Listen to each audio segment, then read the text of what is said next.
Alrighty, let's get started. We are already in it. Welcome back, everyone. Glad to have you with us. Just getting the final setup going.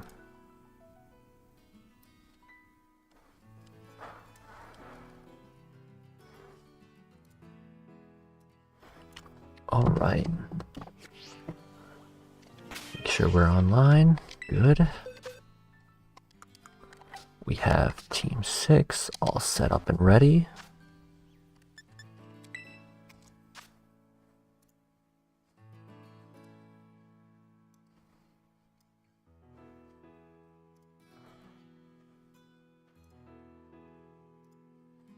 Awesome.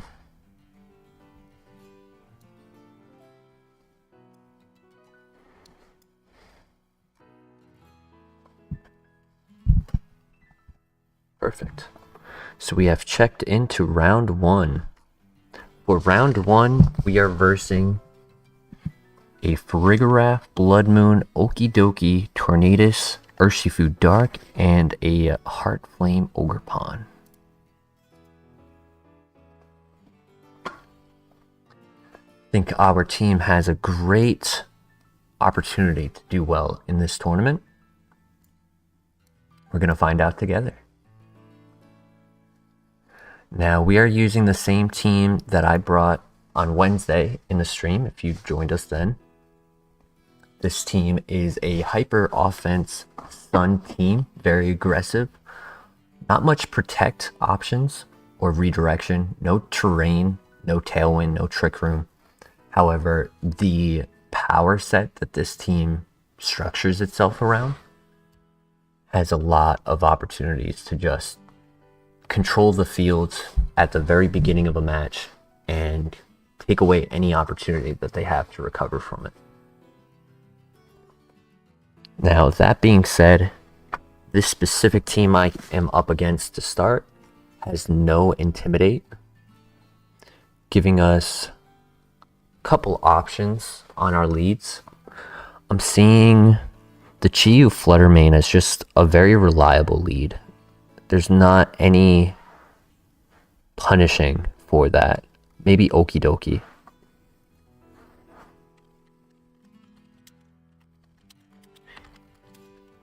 But does it matter? No, it does not.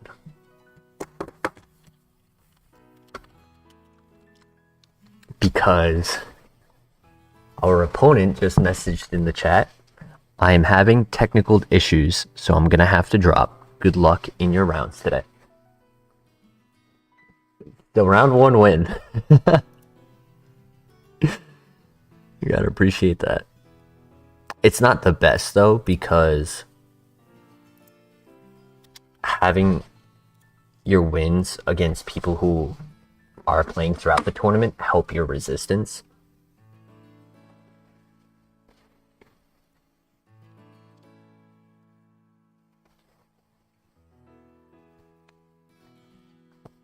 So having a free win like this on somebody who leaves after the first instance of the tournament, I get very little resistance from it. So if I'm tied with other players, I may end up lower in stat or position because of it.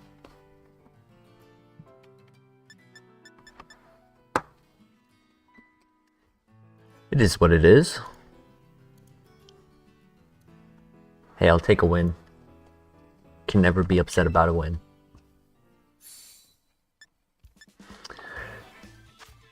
Now, with round 1 already taken care of, we have probably about 45 minutes or so.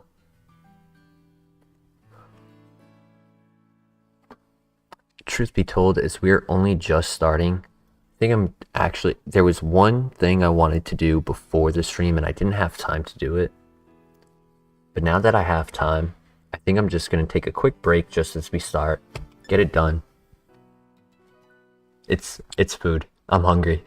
I wanted to eat before we started, so I had a clear head. So I will be right back. Probably be back in about 10 minutes or so. Shouldn't take long.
Okay. That took longer than I had anticipated. I do apologize. But we're back. And my cat is happy that I'm back too. Hi, mister. Oh, mister. Warm welcome. Huh. Oh, mister.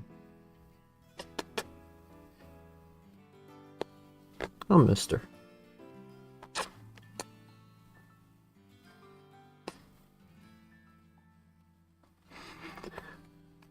At this stage of the tournament, we have 17 more matches to go with a 15-minute timer. So I am honestly just going to start building the team so that when I want to use it next week for the global challenge, it's all prepared.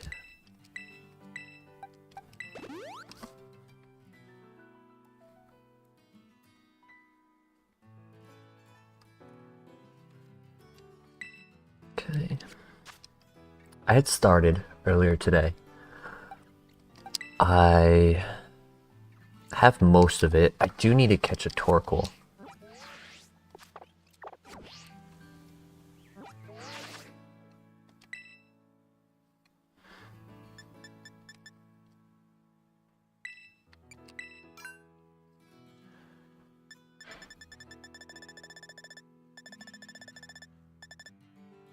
T.O. Torkoal, there you are. And you're over there. My neighbor's being loud upstairs.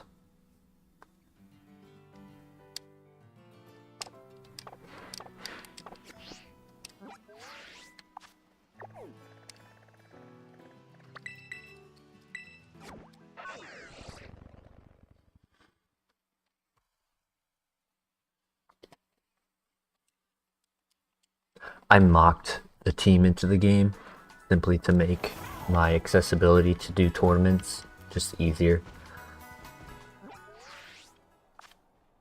But for the global challenge starting on February 28th, I do have to have a real, legitimate, authentic team with no hacks.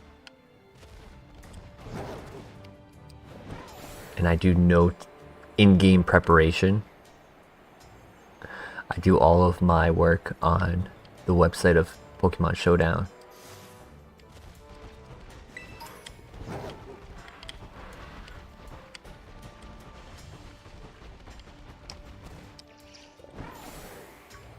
And I could breed Torkoal if I truly wanted to. I have one as well, but I specifically am looking for a min speed 0.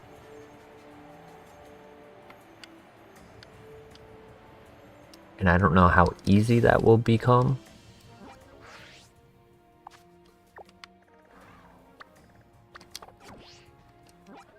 But we're gonna try. Usually our luck while streaming is always like better than when I'm not streaming. So I think we're gonna be able to find it without too much of a hassle. I just don't know where it spawns is the thing. I used to know the spawn locations, but that was a few months ago.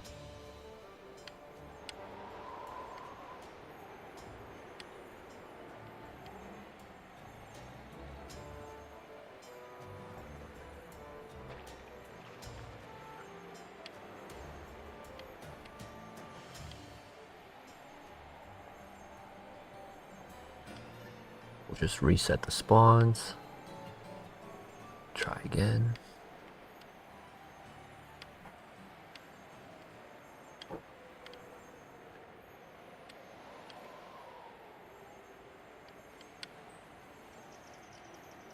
Torkoal, where are you, Torkoal? There you are. You heard me. You heard me. Called out his name and he heard me. 10 more tables left to go. Oh yeah, I had built a team. Whoops. I don't have Ruination anymore.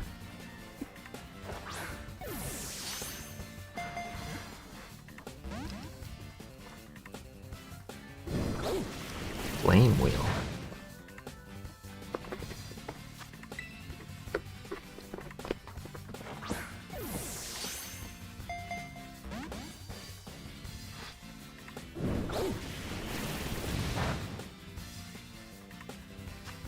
I'm a stickler for using Pokeballs.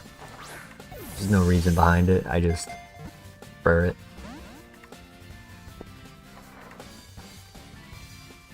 it. Unless I'm specifically trying to match the color of the ball to the Pokemon that it's in.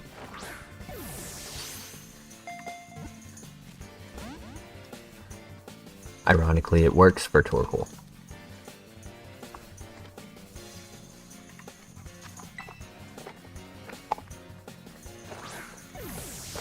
So 59 tables today means there's 118 players. For this tournament, the one that is hosted at 7 p.m. does have a bigger event.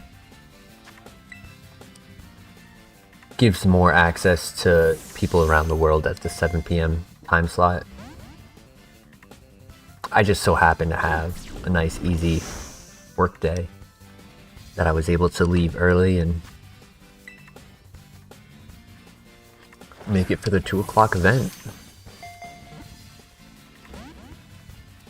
Torkoal's gonna be max speed, I know it.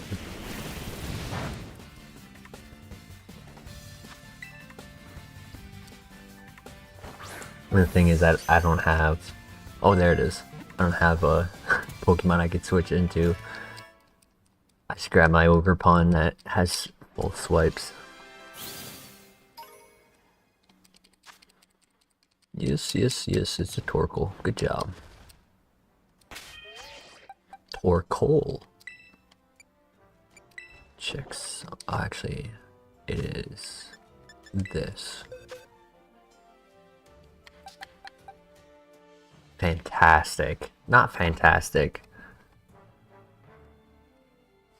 Pretty sure fantastic is... I need no good is what I need, and then decent is like 1 to 15. Bye, Torkoal. You deserve a good rest. And then I want to grab my Ogerpon as well.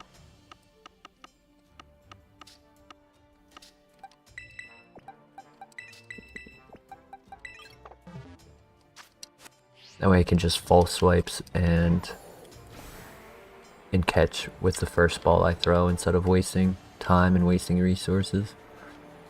Oh, Torkoal, you're just hiding there, huh? You're hiding. That's not your family, buddy.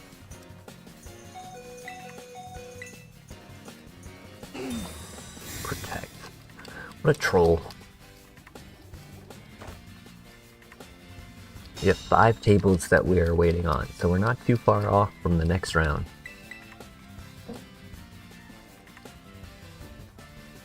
Oh man, I have no health on this thing.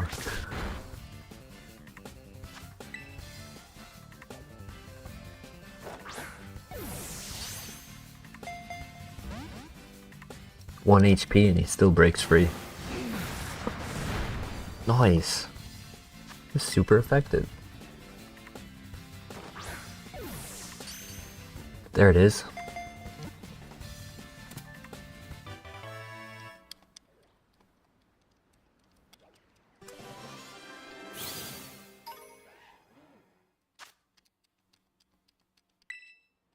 If I had Herba Mystica available, I would do the sandwich and the picnics. It's less hands-on to do. I mean, that... If I wanted a zero, as close to 0 stats as I could, that would have been amazing, but I need that no good in the speed spot. The rest don't matter. And I could have no good in attack as well, but it's not necessary.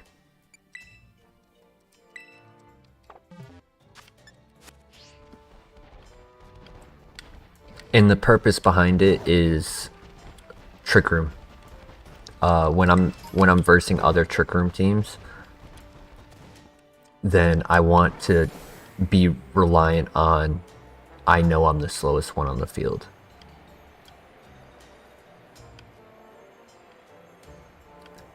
When I'm not versing Trick Room teams, it truly doesn't matter what my speed is for Torkoal. He's always going to be the last one moving. But that's why he's more of a helping hand, eject pack control of the field than he is like my offense. That could be a Torkoal. It is not.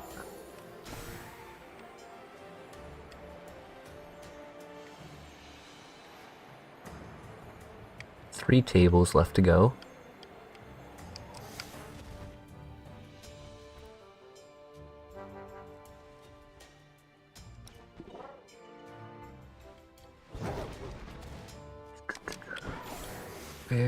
Where is the next Torkoal at?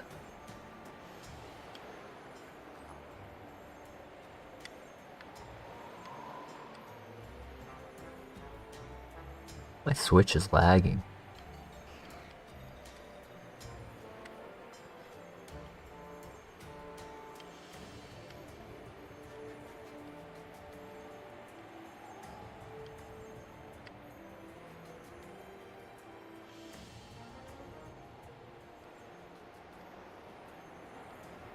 Torkoal.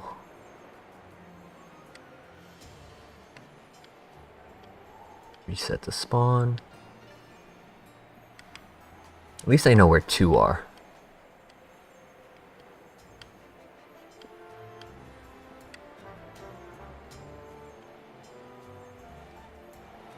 I'm not sure if nighttime is making them not spawn. I know one of them was over here.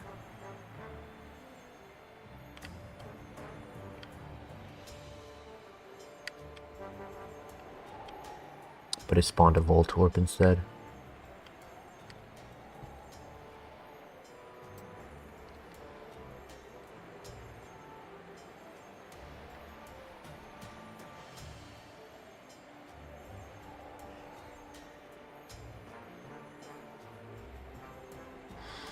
It's possible that it's also in one of the DLCs, and if it was, I might have better spawns over there than I do in the Aldea map. But I'll give it one more shot. Do a quick loop everywhere. We only have 2 matches to wait on anyways.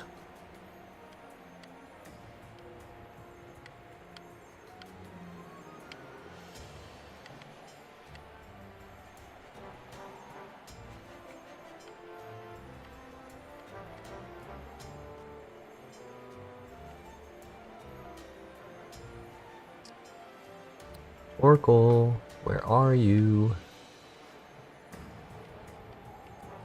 Am I not in the location anymore? No, I should be. It should be all throughout the top and half through the bottom. Yeah, I'm still on the edge, but yeah. Yeah, because it goes about here. Comes down that way, yeah. There it is. Look at that. He just needed my patience. That's what he wanted.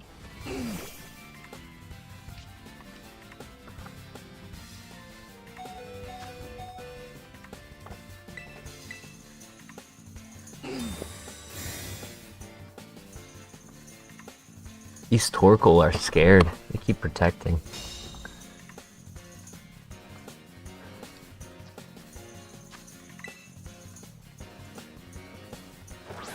Ooh. I never attacked, did I? Whoops. I did 8 damage for super effective. No. Protect. Nope. No protect. I'm excited for the tournament. I really want to get into my next match. I would love to do a battle right now. think I have a very comfortable understanding of what my team does, what my win conditions are.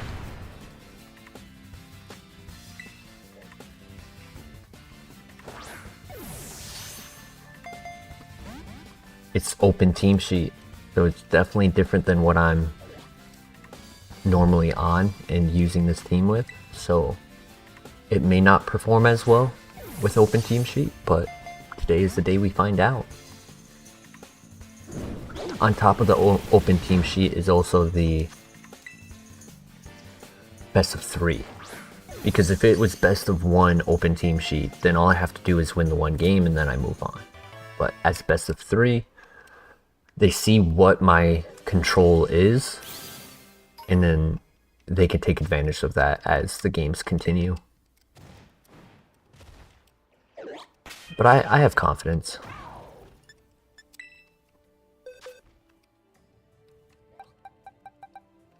Decent. And I keep catching these terrible Torkles, but they're not as terrible as I want it to be.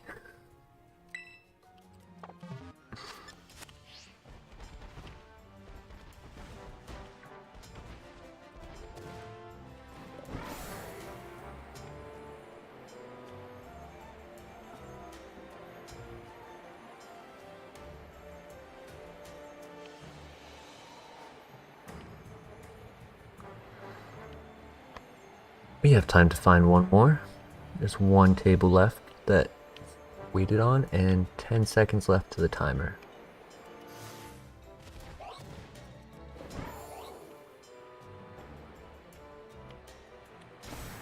So it's likely that they're in their final game. Any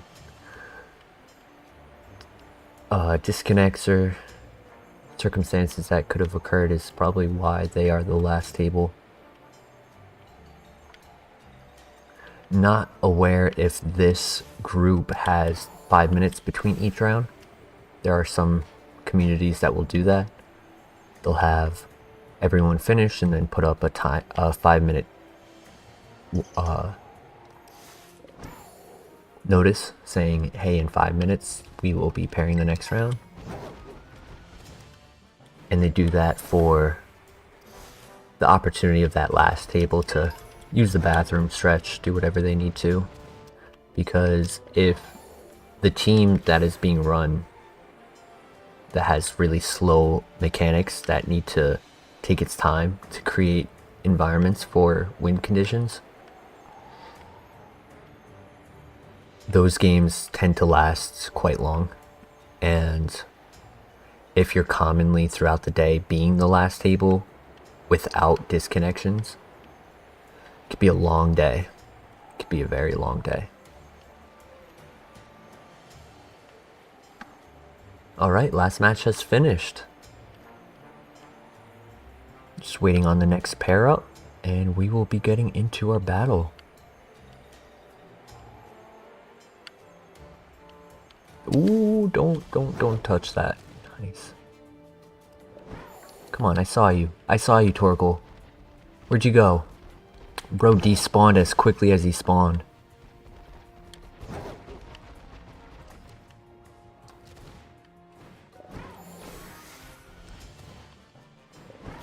Yeah, he despawned as quickly as he spawned. Oops.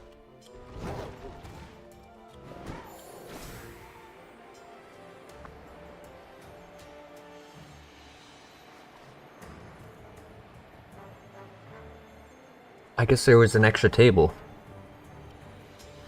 Refreshing it actually made it go from 59 to 60, so there's 120 players.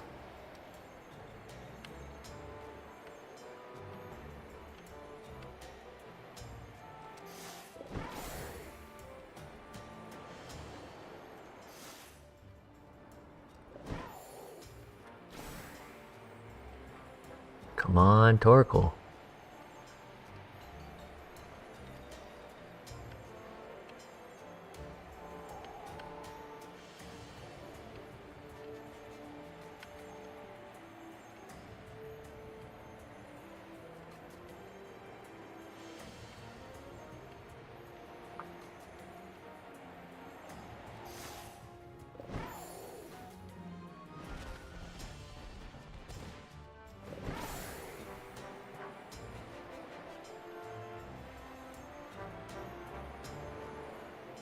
Torkoal, where are you?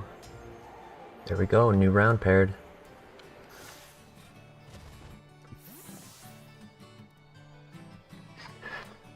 Ah, that's funny. We are versing another Sun team. So we are versing a Torkoal with Specs Flutter main. It has a potential of being the same as my Flutter main. Choice specs plus booster energy speed. So we definitely have to take that into consideration. He's running Thunderbolt over the Icy Wind. He has the Assault Vest Rillaboom, double grass move U-turn fake out, Frigoraph, Heart Flame Ogerpon for Terrafire +1 with Swords Dance, Grassy Glide, and Ivy Cudgel. And then he has a Walking Wake with Protect and Life Orb.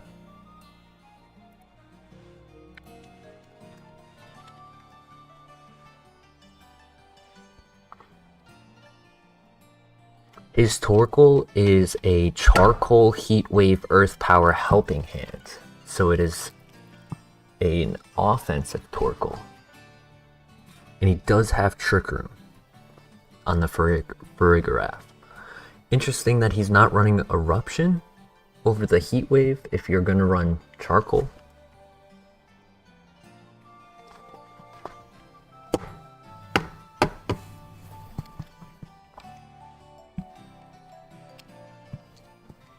And he is ready. He is already prepared. We are versing an opponent named Blue is Cute. Oops. I need Link Battle. Come on. Just since it is in the rules, my Flutter main doesn't have Thunderbolt on it. It's actually Icy Wind. Thank you for letting.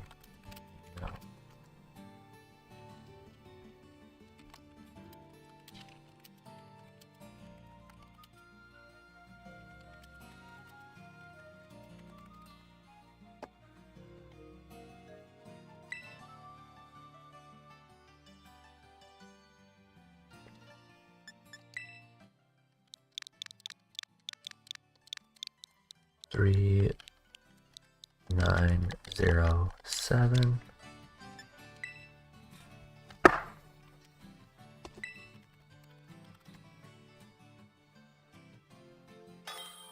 Okay.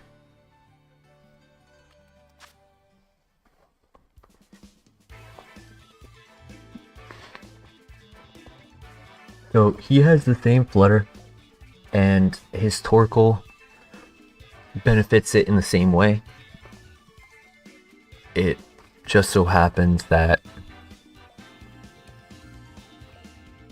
Torkoal is different, and he's running terrain with priority stopping.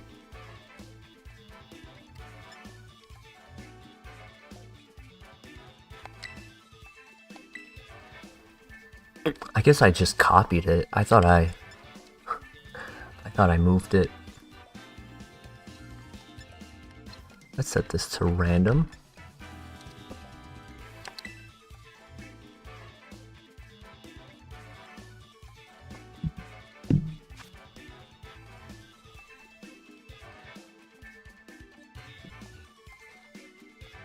So I do think my Flutter Chi-Yu lead is just my safest and most reliable into this. Having Torkoal in the back is important. And kind of want to bring Thundurus. And Ogerpon isn't bad either. Thing is, if I Terra on Chi-Yu, I can't Terra on either of these. I would Terra Chi-Yu so I don't get faked out at this first turn.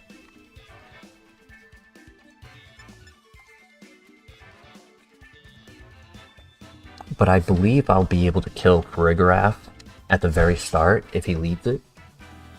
And then Thundurus can control the rest of them with its Area Impulse.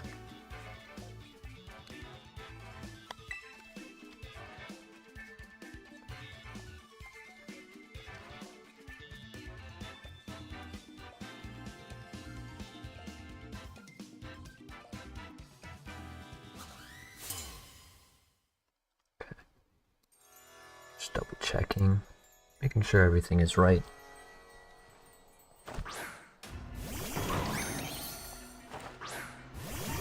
Makes sense. Gives them an opportunity for a double grassy glide. Plus fake out. So in this scenario, what I do is I put Torkoal in, I Terra for the fake out, and then I Heat Wave.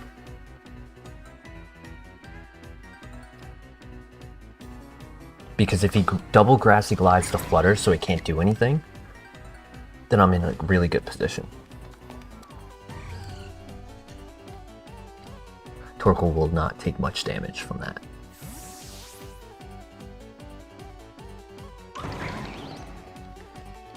This powers up my Heat Wave, making it so that I do about 75 to an Assault Vest Rillaboom, and let's say about 55 to the Ogerpon.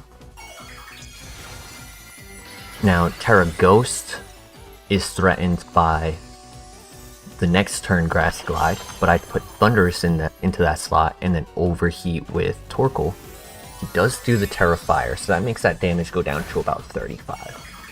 Terra's Rillaboom to Poison. Huh. Guess that was as Heat Wave protection as well as, yup, that's Grassy Glide 1. Grassy Glide 2. We call it. We call it. Oh, that was a great call. Crit. A little unfortunate. Big damage and a burn on Rillaboom. Let's go. Let us go. Sad that the Ogerpon didn't die. That would have been awesome.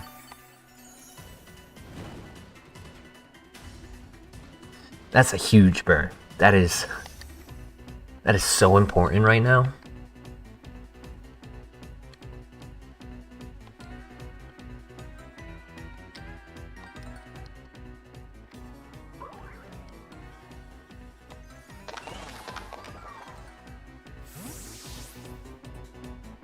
And I overheat because he has no damage output that he can really do to the Torkoal. Yup, Grassy Glide there, that's what I expected. Grassy Glide there, that's what I expected. Let's go. I called it before we even clicked the first Heat Wave. Let's go.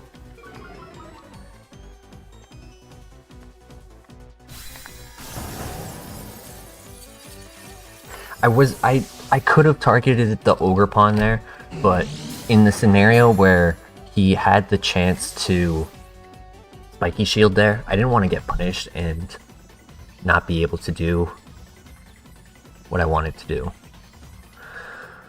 So his defense is 76, his is 100 at 130, 146. They each take pretty much the same amount of damage from that Grassy Glide from the Ogerpon. He cannot Terra Fire it, so that's a plus.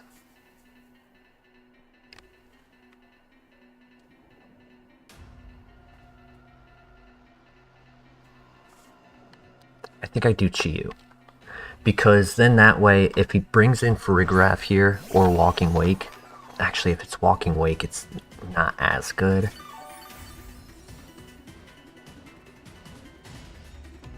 Huh.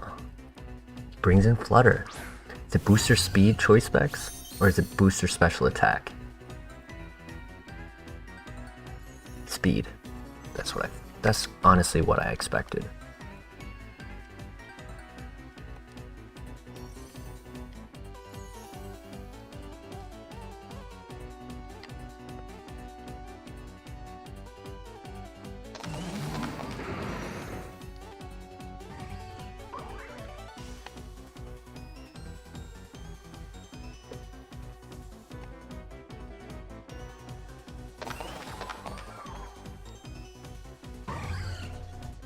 He withdrew. Is it Farig? It is Farig. So I can't Eerie Impulse. Good to know. So he gets the free Shadow Ball off onto the Chiyu right now. I should have Electrowebbed. I honestly thought about it. Yeah, that's on me.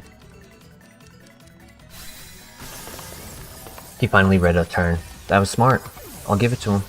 He has a really wounded Pokemon in the back, so these are the two I really have to, like, prioritize right now. But I was honestly okay with Chiyu dying to the Flutter Mane. I had it expected. I think there's 2 turns of Sun left. Yep.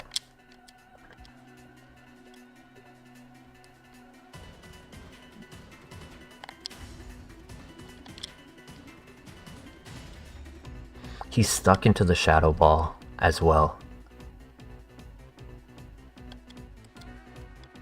So the reason I did that is so that he Helping Hands? Yeah, he Helping Hands. And I can get the Flutter Mane to switch back, put in Torkoal. I kind of threw that turn, to be honest. That's on me.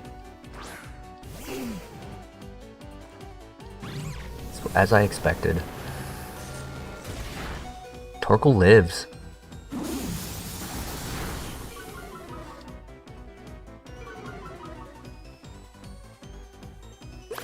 His Psychic. Interesting.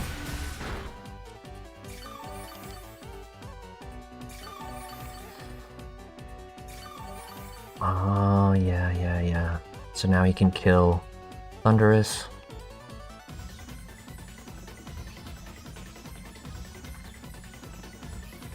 I'll go for it again anyways. But my Flutter Mane gets to come in and be faster than his.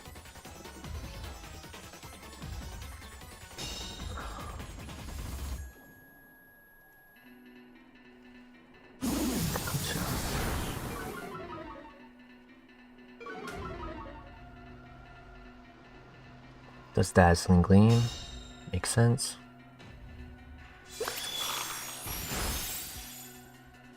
I kind of threw with the Chiyu. It's my biggest weakness is forgetting that Farigiraf can come off in the back and stop a priority move. Like, all I had to do was Electro Web that turn, and then I would have had my Flutter Mane come in and not have to give up so much health onto my Torkoal. Like, my Torkoal could have survived an extra hit late game in this current condition. I don't think Dazzling Gleam kills the Flutter, but I have to try.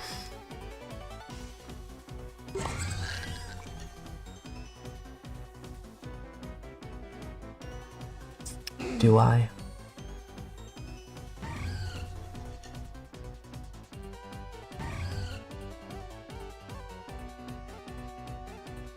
Yeah, because then when his Ogerpon comes in...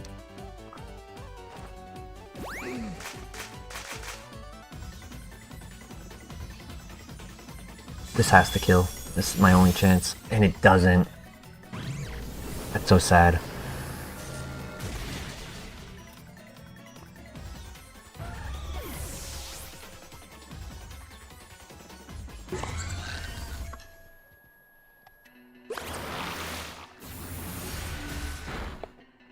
But it's okay. We learn. We learn from that.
So, very likely he's going to have Farigiraf in the back just because it gave him that win condition right there.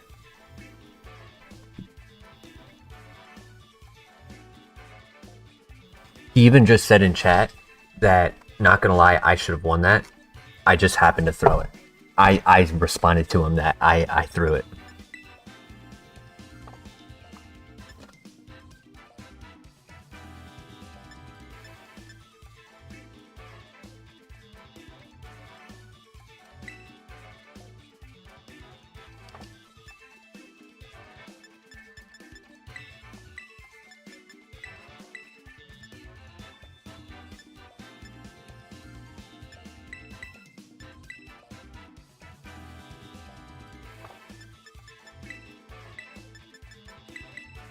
Cause see, now I don't think I can pull it off where I read him the first 2 turns the way that I did.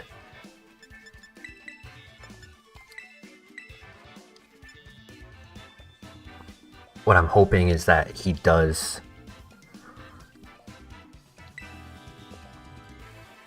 What I'm hoping is that he does the fake out this time and doesn't double up on Flutter main, so then Flutter can sit there for the first turn instead of switching out. And I'll get 1 attack in before.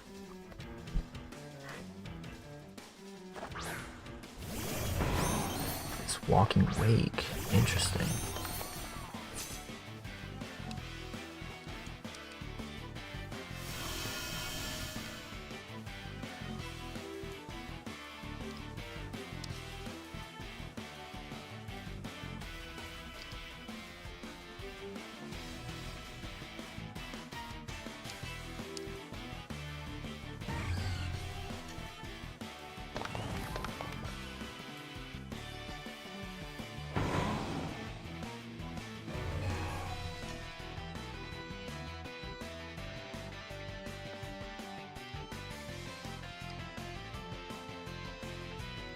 Does Terra.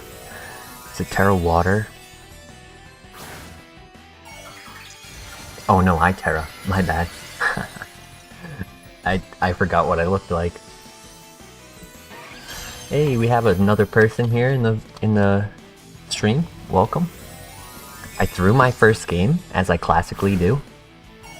Cat Leon. Yeah, I myself am not one to swear very much, and if it does happen, I do apologize, but yeah, for the most part, this is definitely family friendly. It's to showcase the team that I have that I'm using, and overall just try to show my growth within the, what's it called, in the VGC community. I'm only a year in, and so I try to just be supportive and have a good time overall. He goes for a wood hammer here into the Chiyu slot, thinking that I went for the Terra, which I did not go into the Terra for that. He wanted to punish my Terra Ghost, in which I did for game 1. So now I just have to snarl once again, do the same exact thing. I didn't even think about the Grassy Glide. I totally forgot. I just clicked. I just clicked yes and yes. To let you know, Cat Leon, right now this is the first event for a Pokemon Day Week venue that is occurring for 1 full week. I myself am a host of one of these events. My event will be hosted on Saturday at 4 p.m. It is the Spear Pillar Tournament. I'm not able to play within all of the venues, but hoping to have some good results at least here today. Nice, good double kill. That's solid. We're not out of the woodwork yet, right? Because 2 of ours are really weak now, but we know his last 2 are going to be Walking Wake, and it's likely to be the Ogre Pond, not Farigiraf. He probably didn't bring Farigiraf this time as a way to like mess with my mental.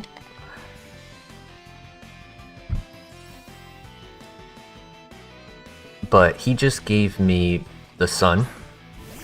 Let's see if he's booster Walking Wake for speed. He's Life Orb. He's Flutter main. So it's a speed tie.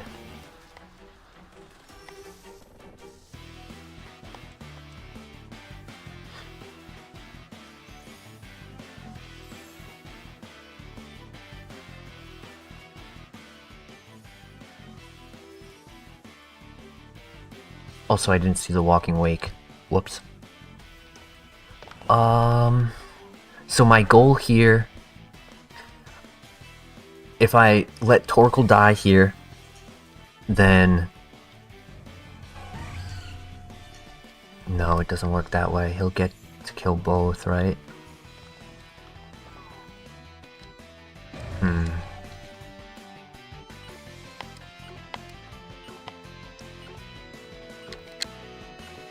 I might be throwing. He gets the first Dazzling Gleam. I live on 1 HP. Oh my gosh, this Snarl. Even though I'm not going to survive, and I'm only going to have Thundurus and Torkoal as my last two, a crit as well, this is actually giving me a small window of an opportunity. I see that you messaged, Kat.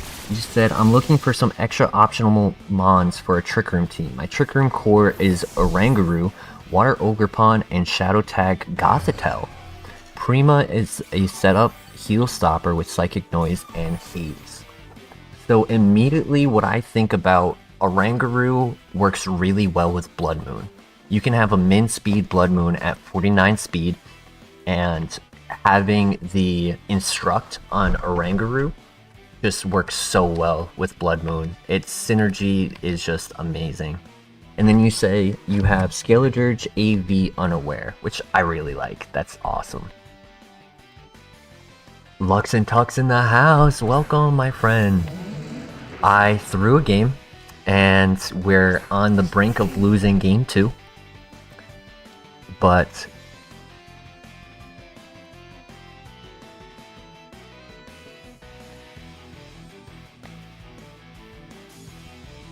it's not over yet. He just has to double up into the Thundurus, right? And he did Dazzling Gleam. But I gotta protect at least once.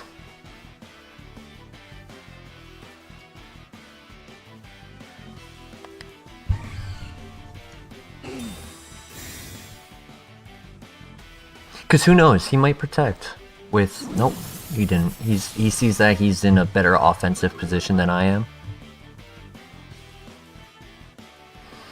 It's really what slot is this Walking Wake targeting? If it's doing the Hydro Steam into Thundurus, then it's a big problem.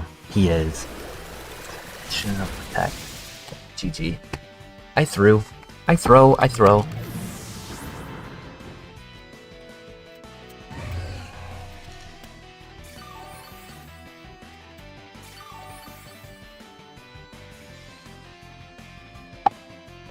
Nah, that's on me.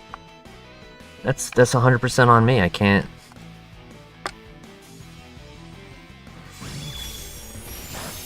Because like right there, what I should have done is I should have helping handed Thundurus with a Thunderbolt. Know that I live.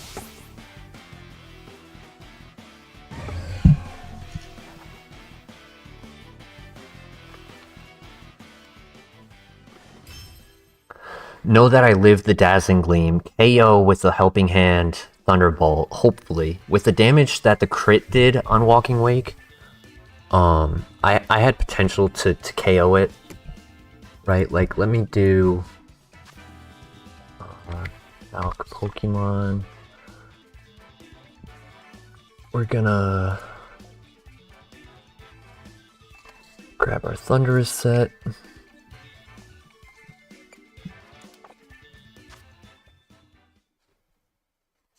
Which is actually...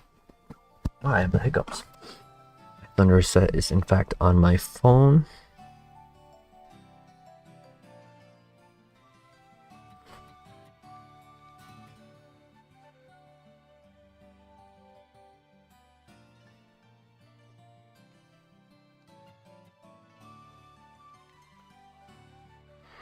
Import, export. Layout looks good, by the way. Awesome. I'm glad to hear it. Thank you. And then Cat Leon said, also running Metagross with Heavy Slam as a Flutter main counter. Does it get Swords Dance? Because people tell me the Bullet Punch, but 40 base power is so low. So, with Metagross, what people normally will do, it's a really cool tech. And before I mention it, let me just see if Skeledirge gets the move that I would expect it. Shadow. Nope, it does not. So here's the thing, Kat, is that it normally will run a weakness policy.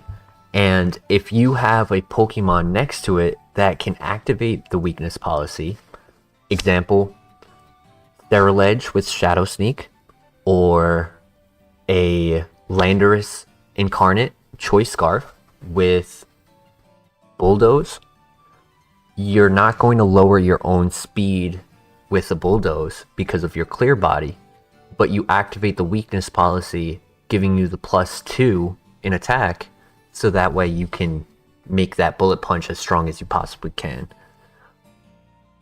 Now, as Bullet Punch is a Steel type move, Metagross gets Stab onto that, so technically 40 base power is going to be 60 base power, because 1.5 is 20 extra damage.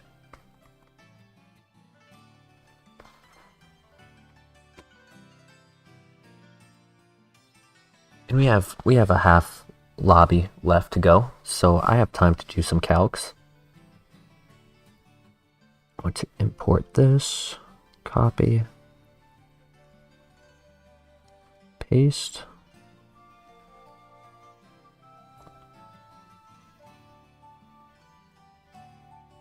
Custom set.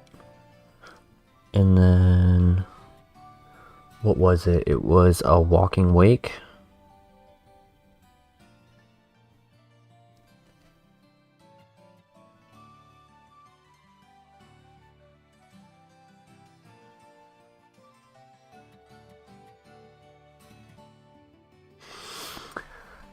The question is, was that booster special attack or booster speed?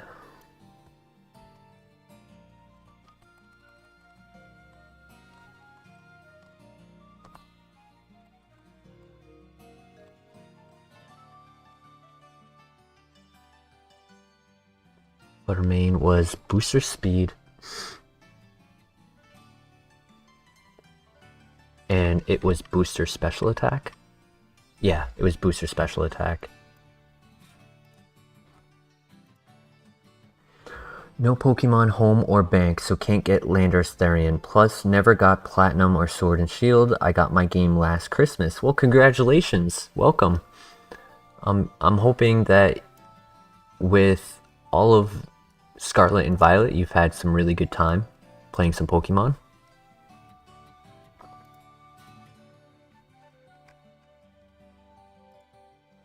Also, there was a message before that one about Blood Moon.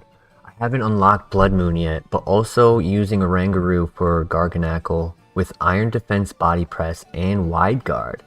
Fourth move will be either Stone Edge or Protect because they both feel solid. Oh, Legends Arceus. Yeah, I apologize. Well,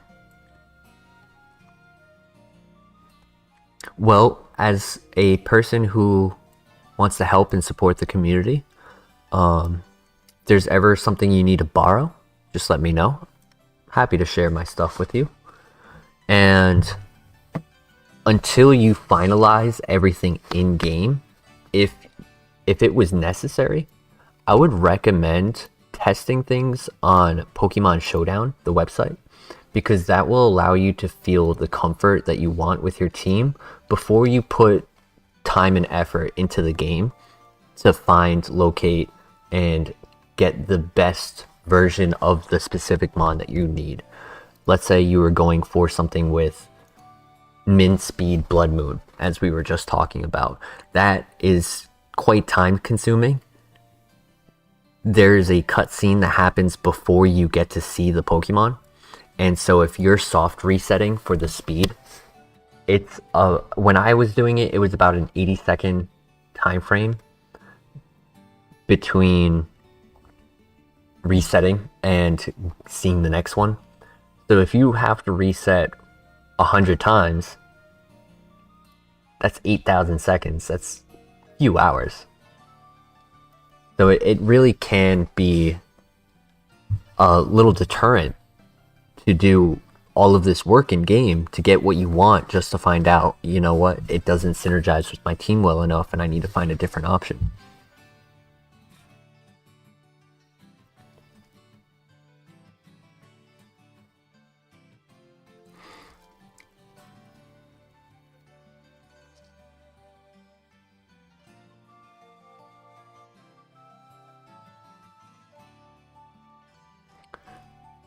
$68, let's say 252, and let's just put the rest in that.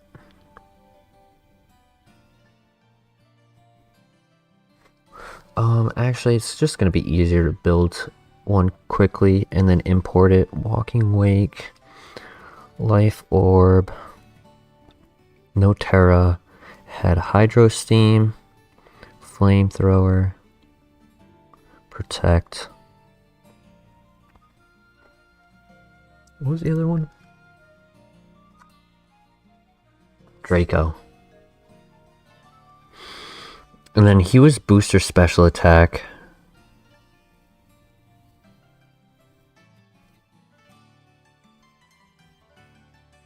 Wow. So max speed, max special attack timid, which is boosting speed, makes Walking Wake naturally a booster special attacker. That's honestly impressive.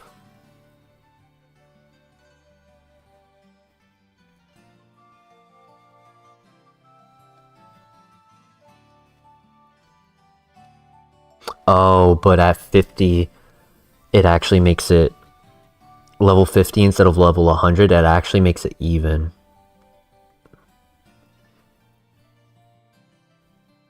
So let's make it the most likely of scenarios where it's split 4-4-4. Well, actually you could do 12, right? Yeah, you can do 12. So let's give it the scenario in which it can best live against my hit, and then see if a Helping Hand Thunderbolt would have killed it right there.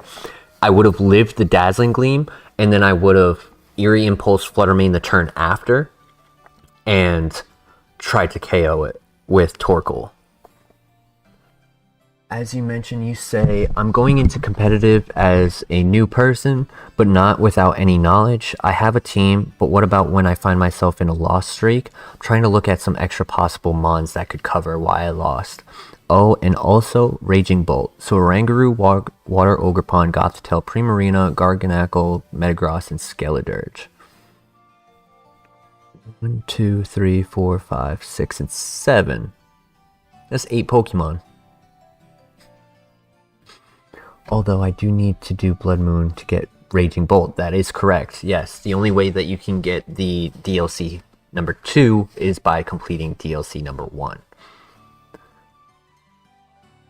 So as I look at those options, the first thing that I see an issue with, there are ways to get around it, of course, Terra options and such, but I see a weakness within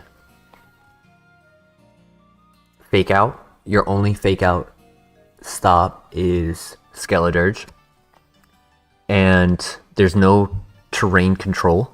So if they are using like Grass Glide or Psychic Terrain, that can become a problem. And it is going to be expected that until you set up your Trick Room, because I imagine this is a Trick Room team, they will be attacking first. So if their offensive pressure is as strong as the team that I'm currently using, they may be able to get KOs where they need to before you can get your setup going. Of course, yeah, there hasn't been much time since you've had the game, so I can understand that. I'm curious, have you in the past used Pokemon Showdown, the website? And as I wait on that response, I'm just going to import my Walking Wake that I've made.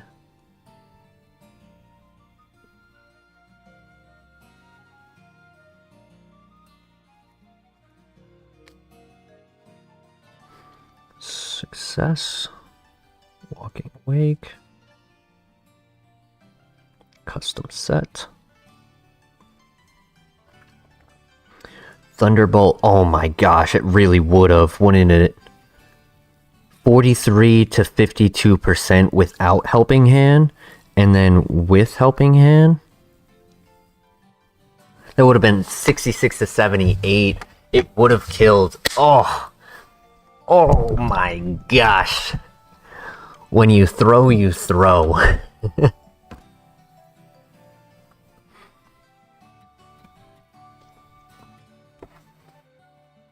Also, I don't think I've mentioned this yet within the stream, but it would be a great blessing if all of you who are here today liked our video of the stream, if you find it useful, and consider subscribing. We are inching our way up to the first 100, and once I'm within my routine and uploading content instead of just streams, I think I can absolutely get a good channel going here, but it takes each and every one of us to participate and be active. You say, I don't have a computer. Trying to do it on the phone was super awkward. Sometime before Gen 9 was announced, I wanted to try Embor, but I wasn't good enough with the competitive knowledge yet. Well, I'm sorry to hear that. Embor is really cool, but with Embor, it has split special attack and attack, so it's not as powerful as it should be for the Pokemon that it is. Like if I pull up Embor right now, Embor has 123 attack and 100 special attack. But then its investment into defense, special defense, and speed are all even at 65, which is low. That is very low for the competitive scene that has had these power creeps throughout these 2 months. It's really difficult, and it can survive decently in singles format, but only when using a assault vest, or if it needs to choice specs depending on the build. It's an awesome Pokemon, but it doesn't even have abilities that other starter Pokemon have more use to use. If you're not using Blaze on Embor, then you're stuck to Reckless, and what that's just making you do is forcing you to use self-recoil attacks like Flare Blitz and Double Edge and such, and it's not going to be able to take a hit and deal a hit and survive. I myself, I play on, whoops, it's over there. I play on my phone all the time for Showdown. For reference, I could probably pull it up here.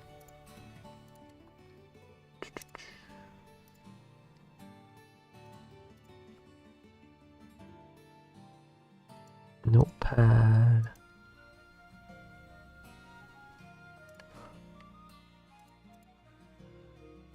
And then I need to put that in front.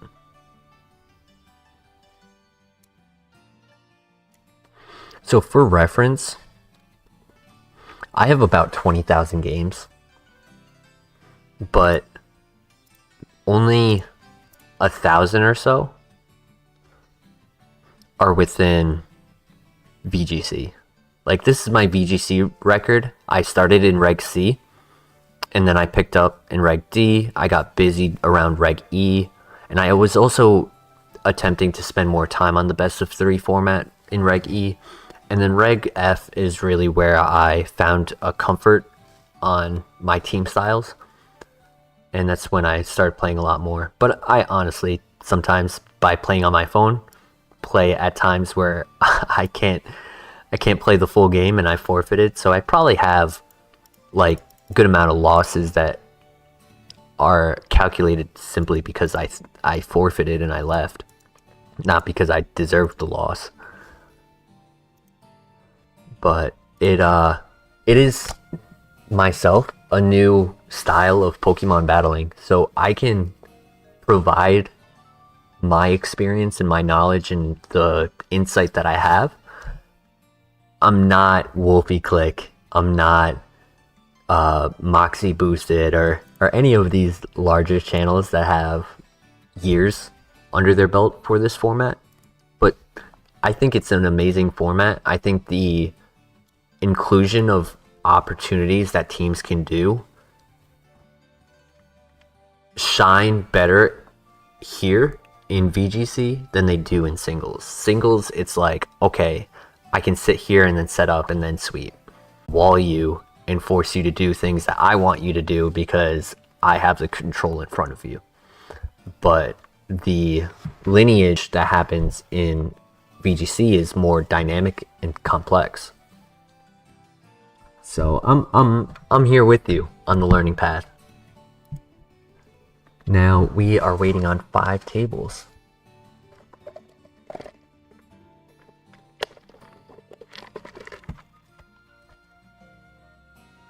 Apologies if the ice in my drink was picked up on the mic. So at least I know where I went wrong. I know that on game 1, I was too aggressive with the Eerie Impulse. And then on game 2, I had a speed tie that I hoped for the best, ended up with the worst. But I did have Chi-Yu survive. And there it is. And then at the end, you know, I mispredicted what I should attack. I thought Fluttermane was going to be a lot bigger of a threat than it was. Kat says in chat, I hadn't thought about terrain setups. Definitely something I should have on some mons to deal with. Oranguru definitely appreciates having terrain. Either or work for it. The grassy terrain makes it so that if the opponent tries to take it out, you can stall long enough to get the health regen that you need to be able to take the second hit and then live for multiple turns. Psychic terrain works really well because it makes it so that if they expect, let's say Blood Moon or any of your, even Ogerpon, to be attacking, they can't use Fake Out to stop it. They can't Fake Out your Trick Room to stop it. And they can't Grassy Glide with Psychic Terrain. They can't Thunderclap or Sucker Punch. So it definitely helps. I myself am not using a terrain team right now, but I had over the last 3 regulations, and I wanted to make a change and see what else I could do. This team is best in close team sheet, but I think it has potential here. I just have to play better. And I also need to go and blow my nose, so I'll be right back. 2 seconds.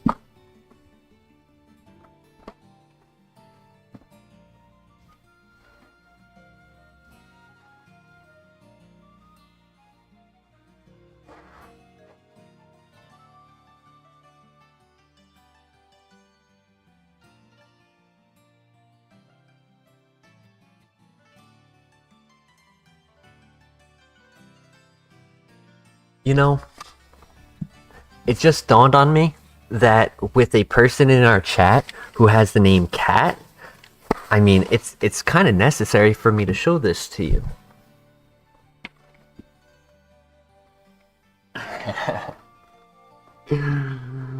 Hi, mister. Hi. I woke him up and he's like, what are you doing to me? Hey, mister. So Kat responded, also because I'm running Prima with Psychic Noise and Haze, I'm not trying to run Garganacl and Skelly with it all on the same team. Plan to run 3 different teams with different combos of 2. So it's called a 2-2-2 format. You have synergy of 2-2-2, and you can always switch out what double twos you're bringing, and whatever the two that you're not bringing is because they don't create the environment that you need for the team matchup that you're at. So that's solid. I agree with that 100%. Look at that face. He's falling asleep. He's like, dude, shut up so I could sleep peacefully. You're a good boy.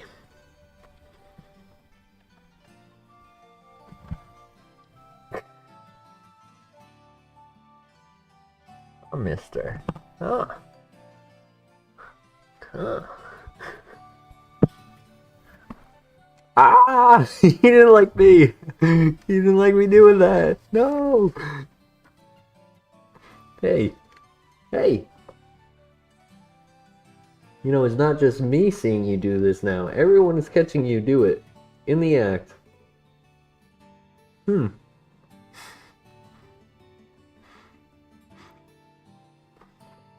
His name is Zuko. And he has the same fiery attitude as the character Zuko. Dude, are you petting me? Are you petting me? Huh. He licked his paw so he can slap me. Huh. Huh. Oh, mister. Oh, mister. Ow! Ow!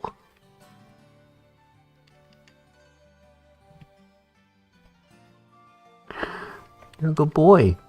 You're a good boy. You're a good boy. You want to go back? I think you want to go back. You're upset with me. Ow. Ow, stop biting me. Ow. Uh-oh. Uh-oh.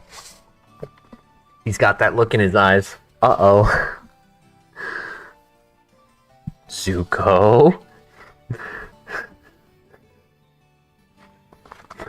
I've upset him. You are dreading the new live action adaptation? So I just saw something where it mentioned how there are 20 episodes in the first season of the animated, and there's only 8 episodes for the live action.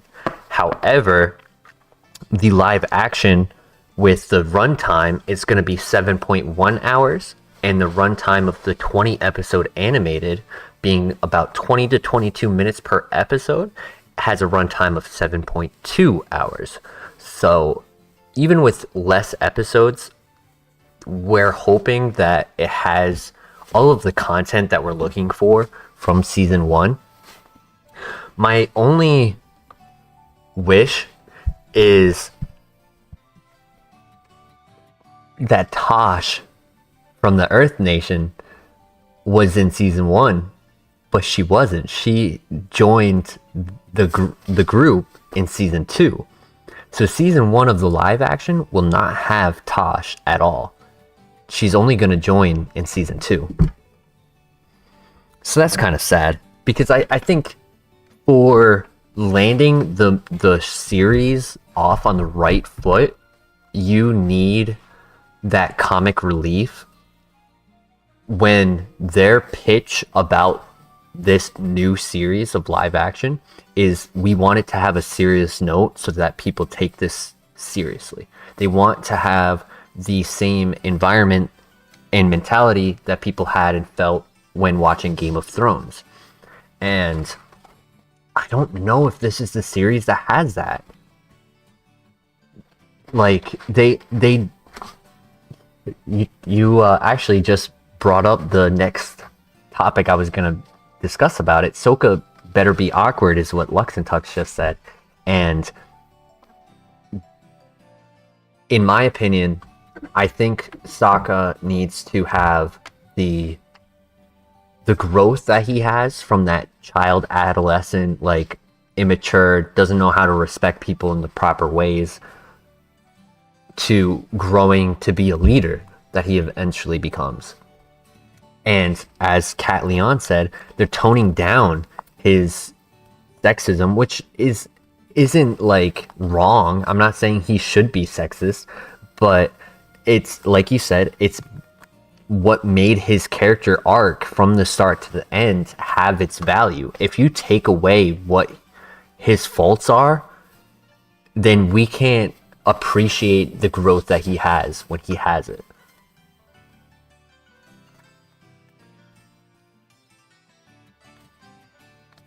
Oh, yeah, I'm sorry, Toph. Toph, not Tosh. I apologize.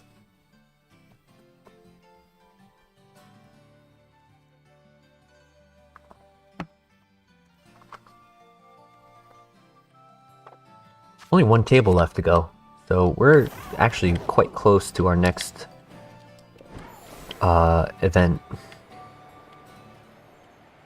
Now, if we were to lose the next 2 games and we're at 1-3, actually I need to put that into the score. What will happen is I will drop from this tournament and then join the tournament that is being hosted at 7 p.m. So regardless of, you know, these next upcoming games, we're playing a lot of events today. We're going to have a lot of rounds, I should say. It's whether or not we're going to just get it all in one tournament or we're going to have to transition to a second tournament and try again. Now, tomorrow is when my tournament is being hosted. I will be busy in the morning, but we have our tournament at 4 p.m. And at this current standard, let's see what we're at for registrations. Dashboard, tournaments, tournament page, registrations. We're only at 56, but we'll probably get more over the next 24 hours. We tend to. Dude really wants to die. The arena trapped me.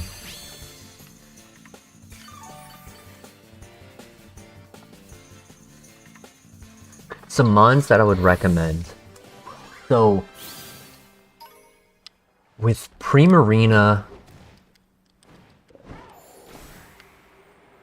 I think Indeedee is really solid just for the concept of what you're working with. Indeedee will allow you to use Follow Me so that your other setups can perform. If you prefer to not use Indeedee or you're not comfortable with that specific terrain, then Hatterene is really good. It has a bit more offense than Indeedee and has magic bounce as well. So if you've been finding yourself like with problems against a Gyarados that's using Taunt and Thunder Wave or any other like setups, you're planning to run Ogerpon with Follow Me. Absolutely, that's always reliable. Can never go wrong with that. Mine systematically does not have it, but I didn't feel it necessary to redirect for my team. It's all about how your team operates. I felt like my team operated better where I get that extra 1.5 damage using Helping Hand. But Ogerpon, Water, any of the Ogerpons, truthfully, do really well using Follow Me. And having that Ogerpon next to Hatterene or Indeedee allows you to pretty much 95% of your game matchups have that Trick Room set up on turn 1, and then you can control the field from there. And we have our next matchup. No Torkoal. It's raining, that's why. Torkoal doesn't go out in the rain. I know this player.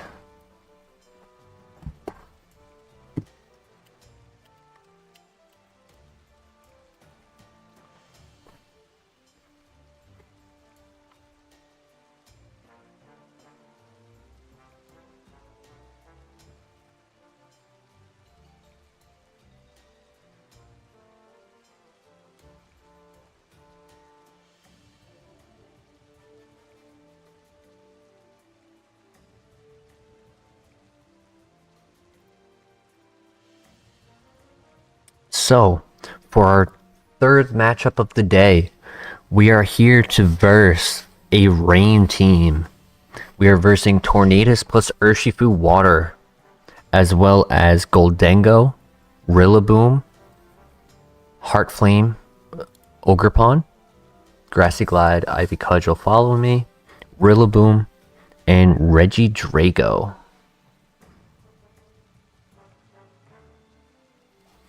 I wanted to run Mons not seen as much in the meta, namely Skeledirge, Prima, and Metagross, but people keep telling me Indeedee. Guess I'll have to give in. We'll look for you good Hatterene though too. Yeah, definitely. I mean, honestly, I've seen people run both Hatterene and Indeedee, because then that secures you will have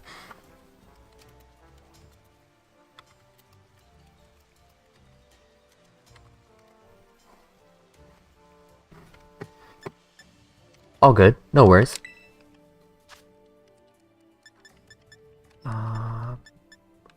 Link battle. You will look for a good Hatterene too. Nice. 8, 1, 8, 1, 7.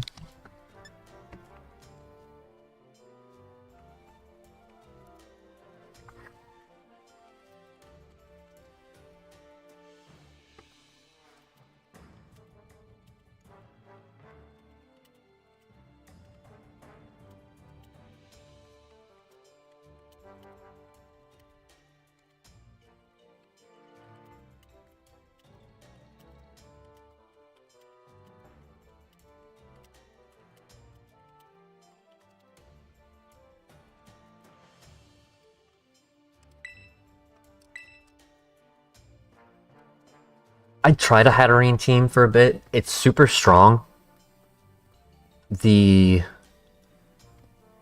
What's it called? Oh, Metagross. Metagross is good with it if you do Terra Water, because then without the Psychic Terrain, let's say you don't run Indeedee, you do Hatterene, Metagross, you should be able to have really good synergy between those two, I think. Terra Water takes away your dark weakness, so like Chiyu isn't going to be as threatening.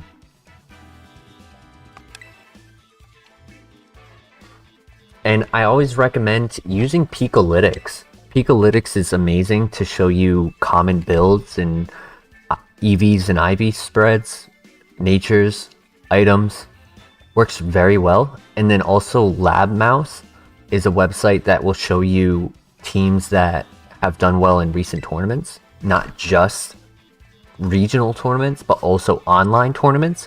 So sometimes you can find a team there that is a very custom team that might have placed top 8, top 16. Let's say Wolf joined ours with a Magmar, and he joined another one with Executor. So I'm pretty sure his team landed on the Lab Mouse website as well. But we are now in game, and I'm gonna win this. Surprising that Skelly isn't seen very much, because my OG starter had 240, 250. Great split bulk potential. It's from putting EVs into special defense, but still. The reason why Skeledirge isn't seen as often is that although Unaware is really good, it struggles when the time it takes to get the momentum it needs takes too many turns, right? Like now in this current meta, it doesn't take many turns to get the momentum for a sweep. If Skeledirge needs to do a Torch Song plus Throat Spray, then it doesn't get Assault Vest. If it doesn't get Assault Vest, then it does Torch Song, and it needs to Torch Song twice before it's +2, before it finally starts seeing good damage on the field. So that's the issue with Skeledirge, is that it's a slower paced game in a very fast meta right now.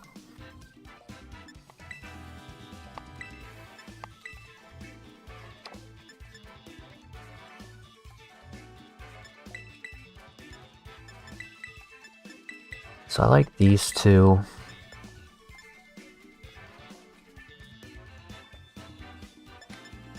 if I did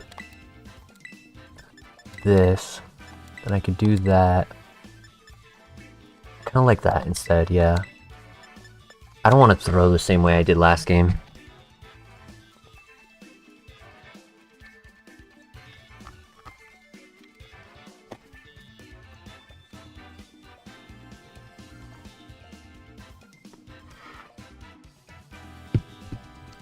That is from putting EVs into the special defense. Of course, it's necessary for that Pokemon. When running Throat Spray, it does get access to running Recover, but again, right, unaware, if you're versing a Draco Meteor or a Make It Rain, every time it lowers its stats, your Skeledirge ignores that lower stat. So it helps when they're raising stats like Dondozo, but if they're lowering stats, then you're actually in a worse condition. So he does Ogerpon plus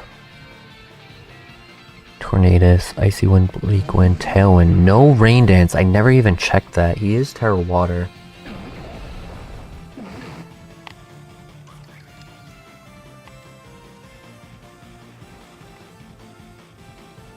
He's likely Spiky Shields here, but I think that's still the safer option.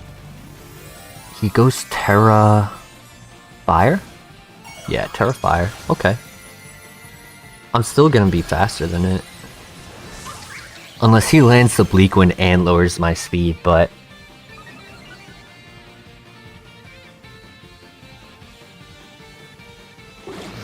Oh, he does Tailwind. Duh. I'm silly. Ivy Cudgel, Fire, until Lando spot. That kills.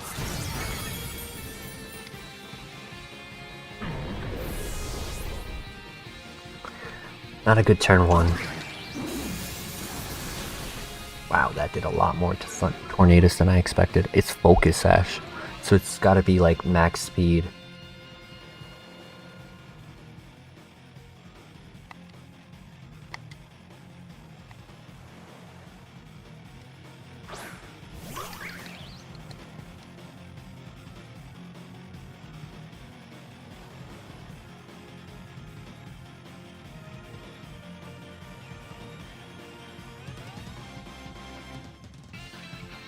If he does Grassy Glide, I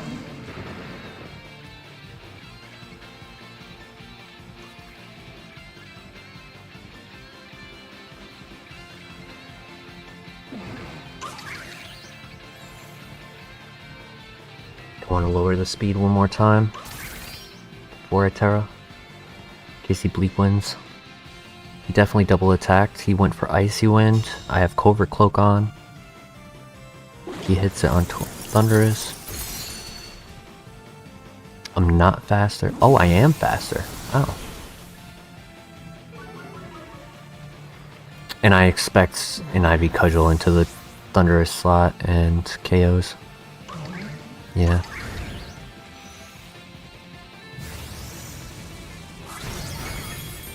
But what this allows me to do is outspeed with Chi-Yu. I still have my Terra.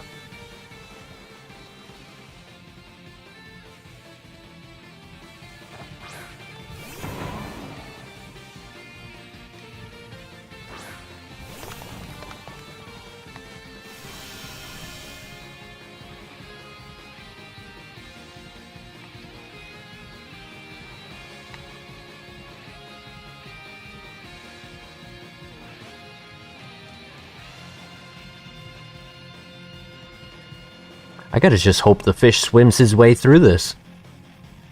Never miss, buddy. Never miss. Eye on the prize, buddy. Eye on the prize.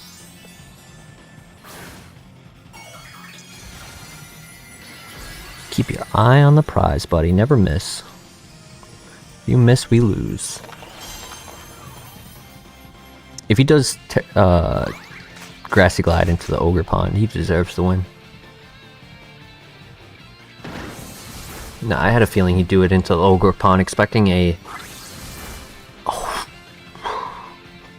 Glad I got the helping hand off. I didn't need Terra. is the sad part. And I missed too, bro. Come on. Now he just gets a free grassy glide there. Yeah, GG. Not my best day. Not my best day.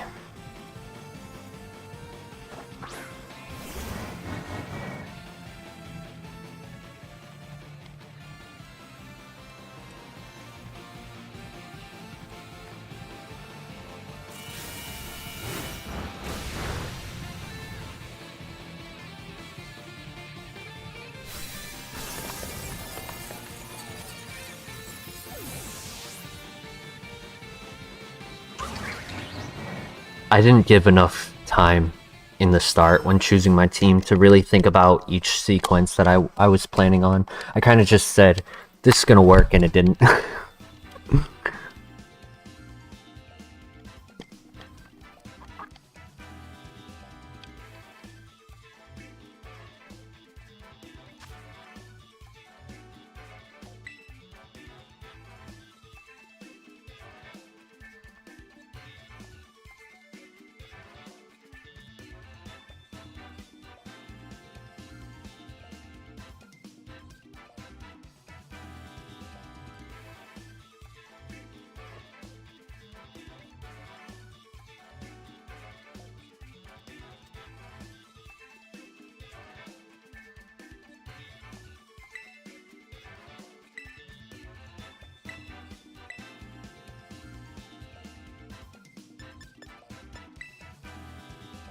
So here,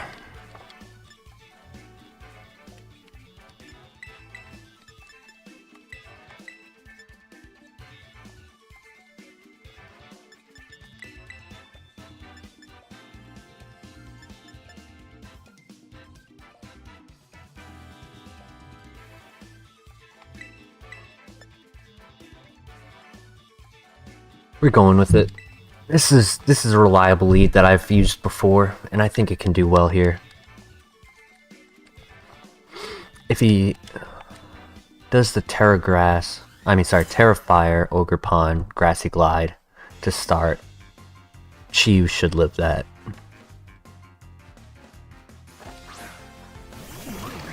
Does do the same lead. Yeah. Lux and Tux, I did that as well when I was having my car situations. Like that first engine that I went to go and buy, they just kept blowing me up. And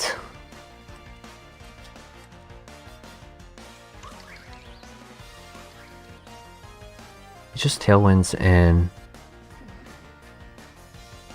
Ivy Cudgel, yeah.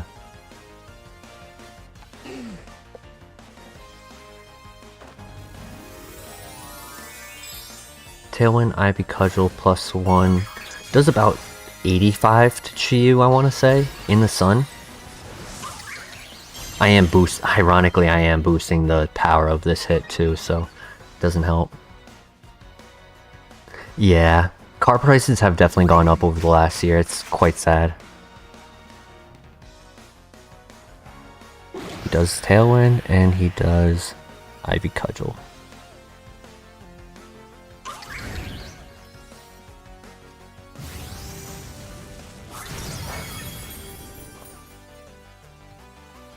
He crits too. I wonder if that didn't kill without the crit.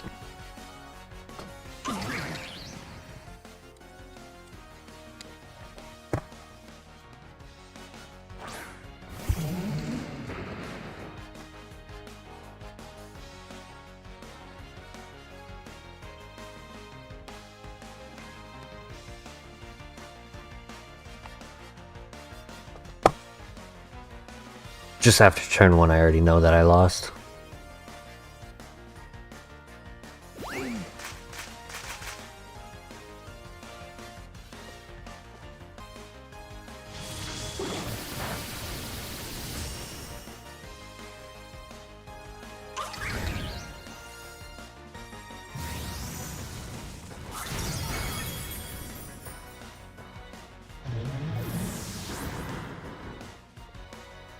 Oh man, why am I so bad at this game?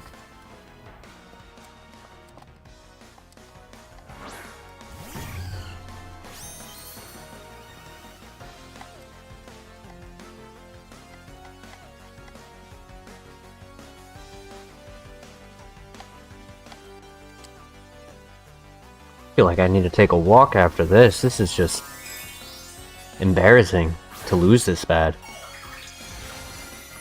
Just let an Ogerpon sweep me like this.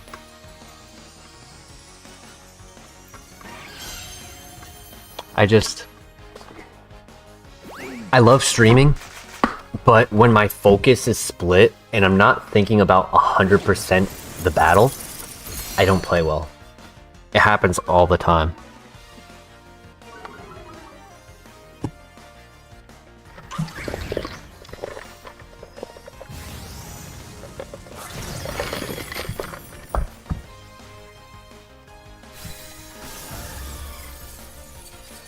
Like if I let Flutter there instead of Chiyu, I had a small chance to outspeed.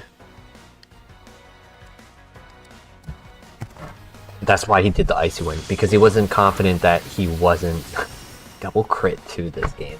Yeah.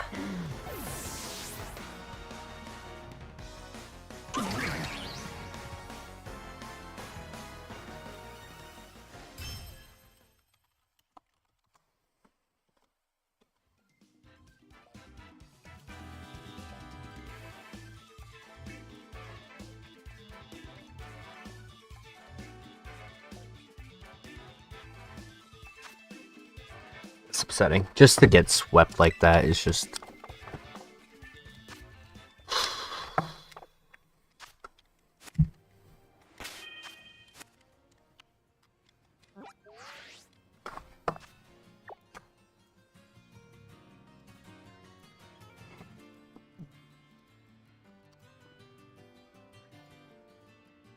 That's also why I didn't want a bye on the first round, is because I wanted the first round to like really focus in and feel the competitiveness of it, and like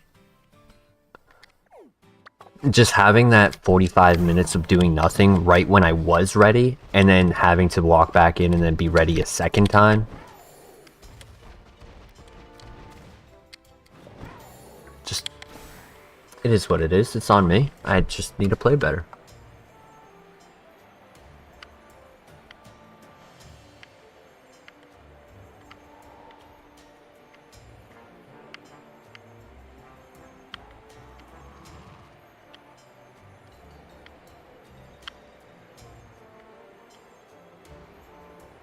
Torkoal, where are you, Torkoal? Get off the wall.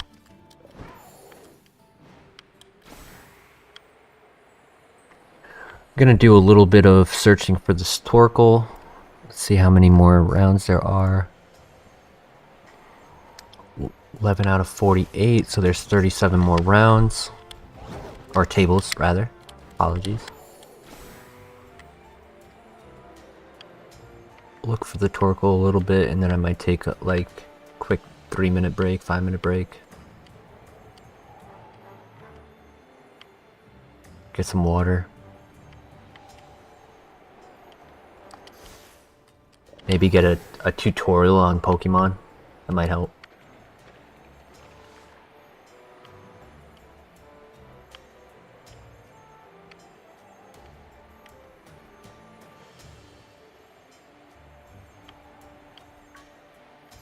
Torkoal, where are you?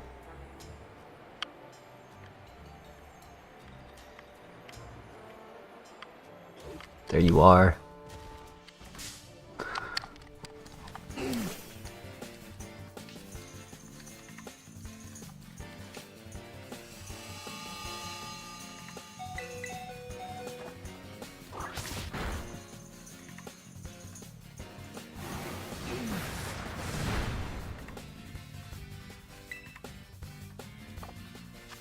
It's likely that Chiyu would have died.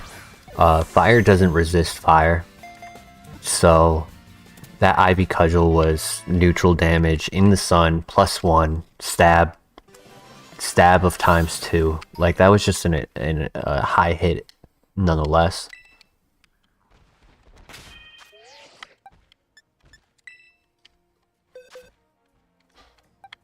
I don't even think it's worth doing the calc. Decent, but not no good.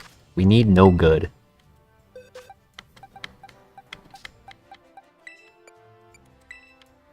Deserve a good rest, Torkoal.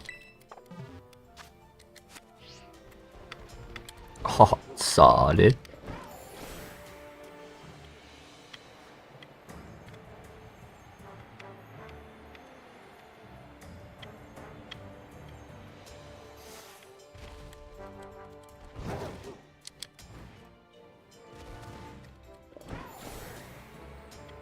Torkoal, Torkoal, Torkoal, where are you?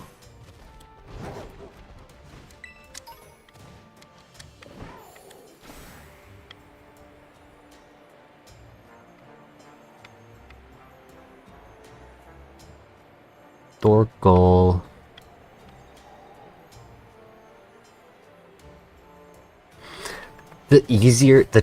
Technically the easier way of doing what I'm doing is to either read, do a picnic, and get a bunch of eggs, and then just hatch them and wait until I get one at 0 speed. Or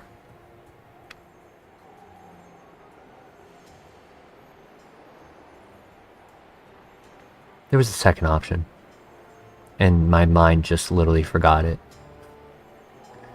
But the problem with that, nonetheless, is that I don't have any Mystica to spare. The sandwich ingredients I'm kind of limited on. And I just don't want to sit here and do a bunch of raids.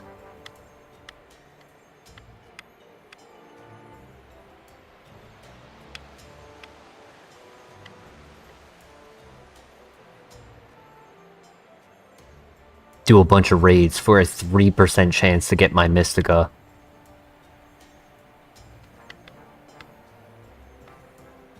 And that's a 3% chance to get 6 different formats of Mystica. So if I land the 3% and then it's the wrong one, then I get no use out of it. Alright, we gotta reset this spawn. Torkoal's asleep right now. We need to reset. Torkoal, Torkoal. What was the second option? There's breeding with eggs and sandwiches.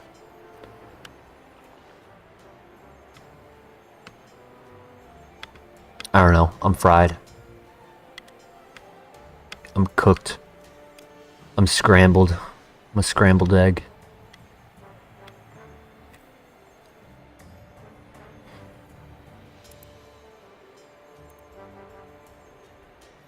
Torkoal. Torkoal.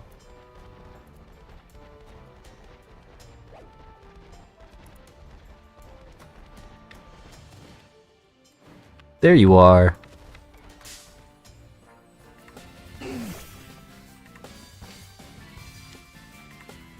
I guess the second option is to go in with something that's just under its base speed, and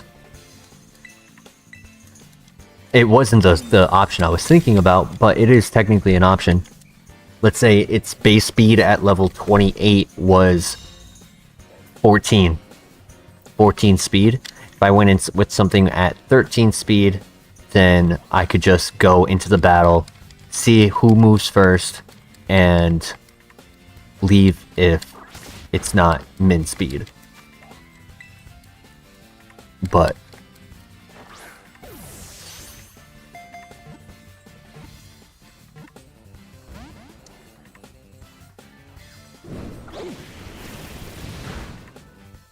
I just don't feel like it. I'll just catch a bunch of them and throw them away as I go.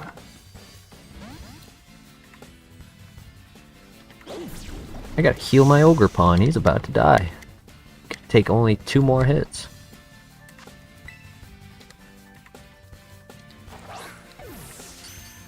There it is.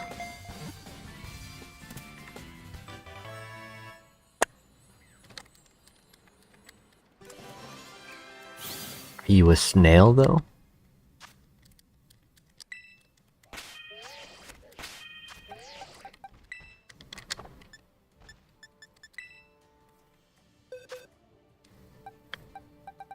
Nope.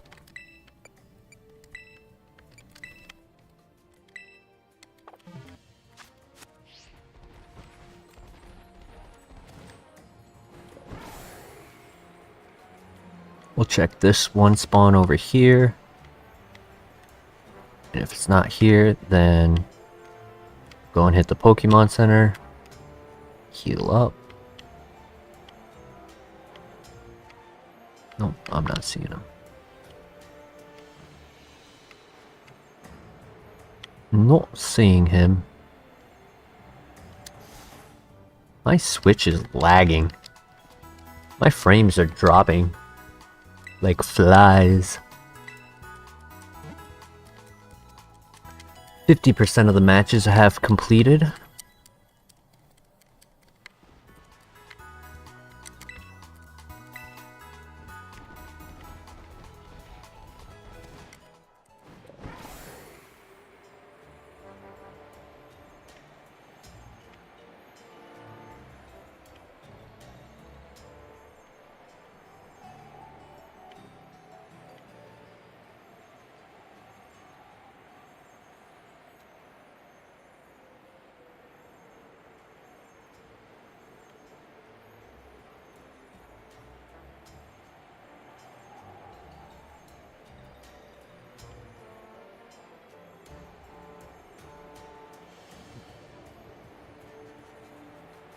When we have 15 matches left to go, I'm gonna take my 5-minute break. So that's in about seven tables. Come on, jump. Dorko.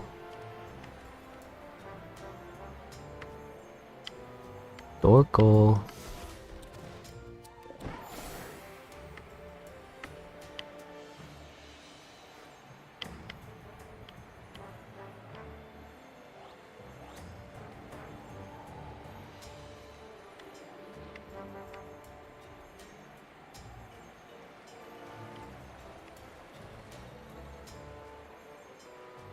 I think every other spawn. Shuppet, Pawniard. That is something I need to do as well. Go around and verse all of the trainers in the Paldea. I did it for Kitakame. And I think I also did it for Blueberry. But I just never did it in Paldea.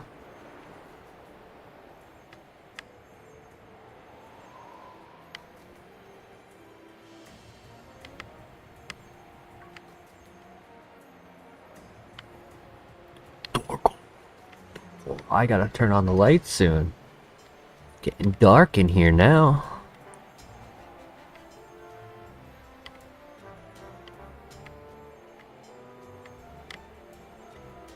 Oh, my cat wants to say hello. Hi, Zuko.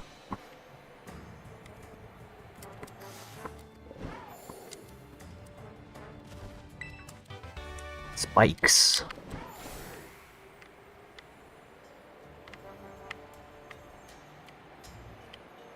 Dorko.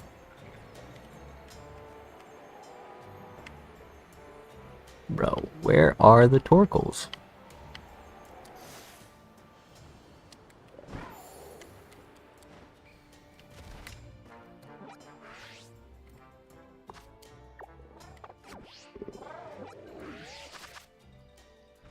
One more match and take a 5-minute break.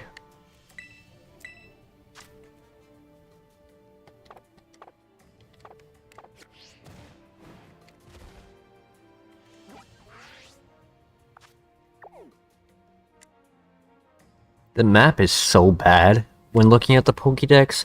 Like, it shows a lighthouse right here when looking at the Pokédex habitat, and then when looking at this map, there's no lighthouse popping out. So I can't even use, like, geographical locations to see what square counts as habitat and what squares don't.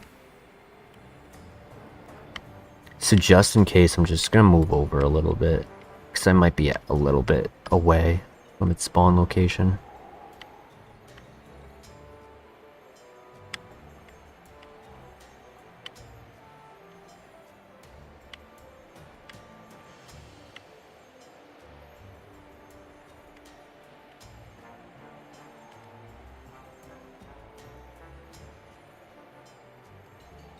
Oracle, where are you?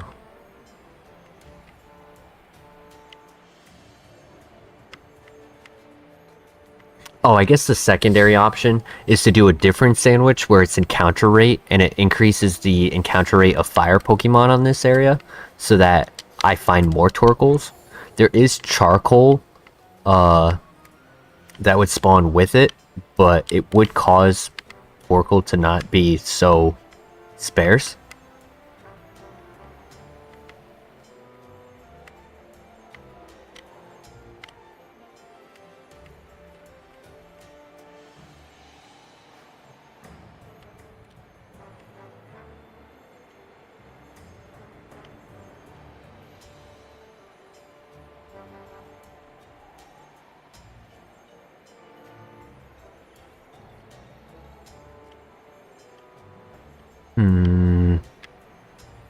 Torkoal. My brother, where are you?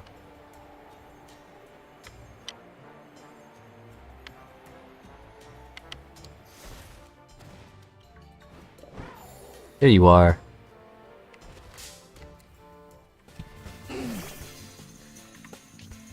Yeah, let me turn on this light, because by the minute it's getting darker.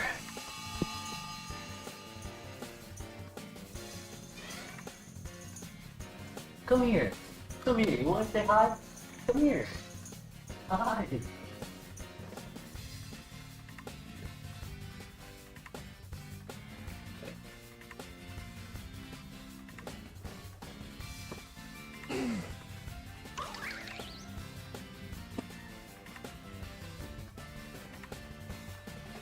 What a big beggar. Huh. Huh. He is gone. He wants food.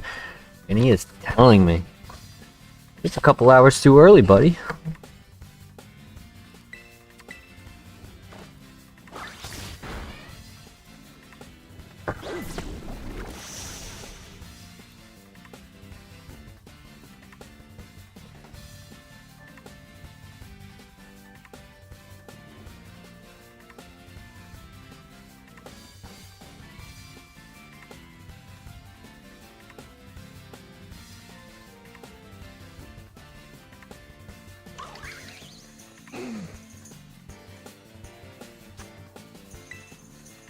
Why you cry?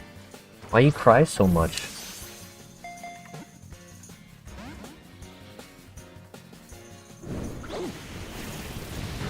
Tries to tell me I'm not better. He's not better now. But he is. He's fed too much.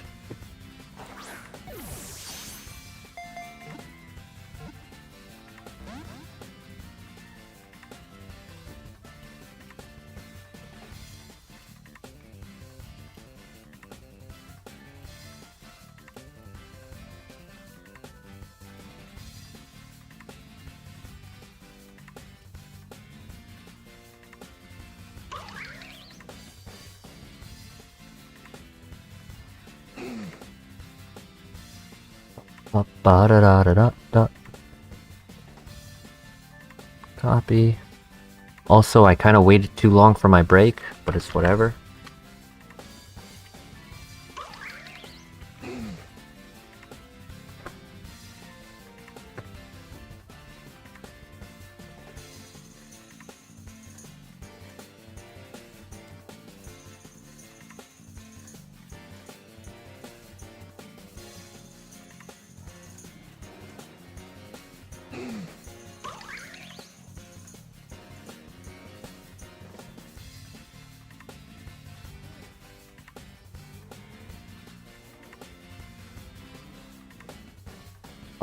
Ba-da-da-da-da-da.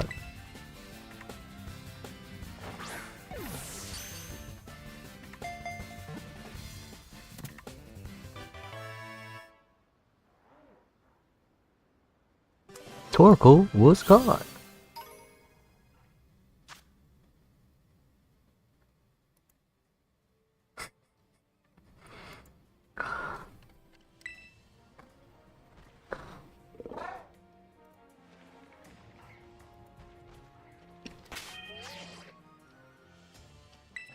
Boxes. 5 rounds, 5 tables left. Best speed. That's not what we want. We want the opposite, not the best. Goodbye, Torkoal.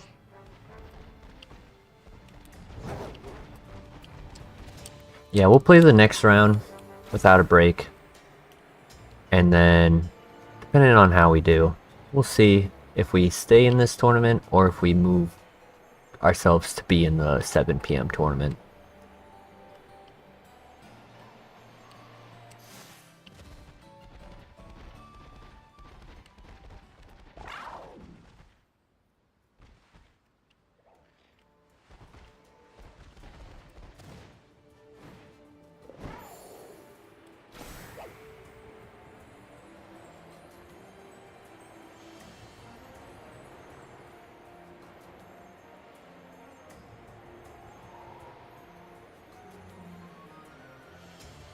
Torkoal.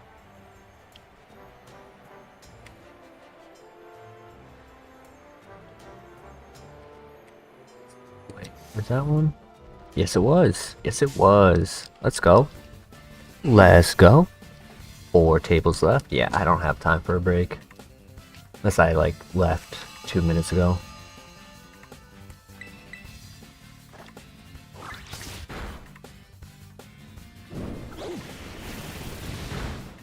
At least it doesn't have, like, Flare Blitz, and it's not KOing itself every time I do this. That would have been annoying.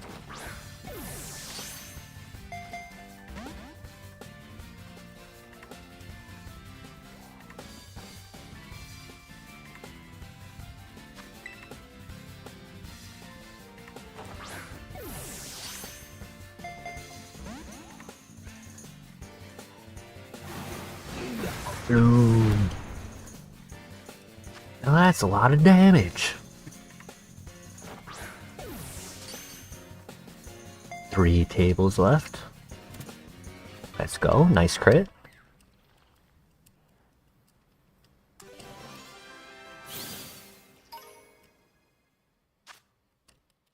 Yup, that is what we caught. Correct.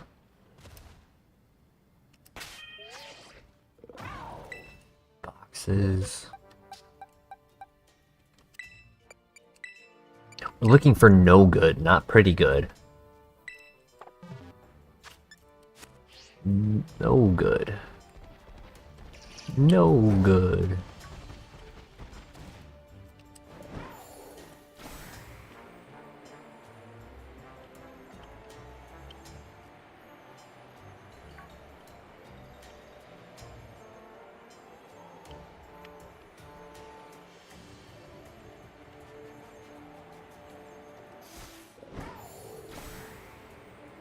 Check all the spawns over here. It seems like a pretty good spawn area for it.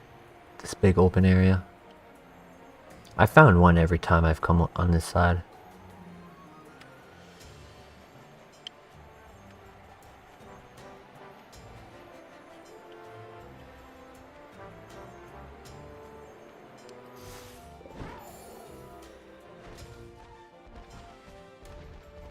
The flying is super convenient, but the spawn rates do not stay equivalent to the speed that you can go.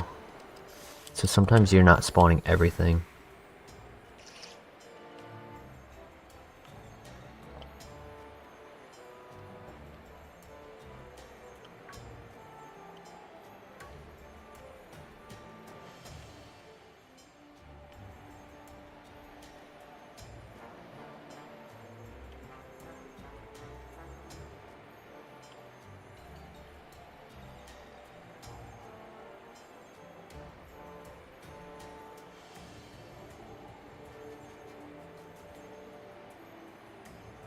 Torkoal. It's like one. Every rotation, there's only one.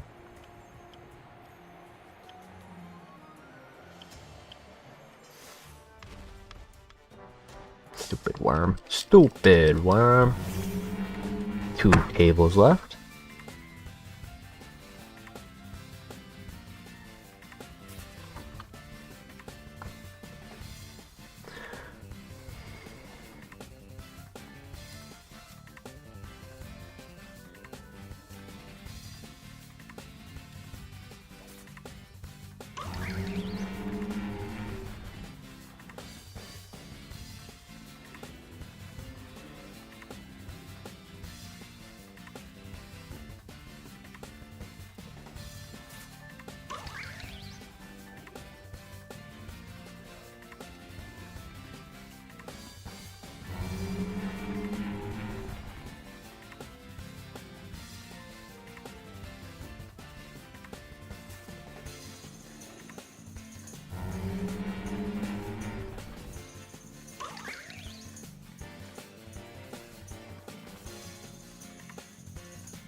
is the...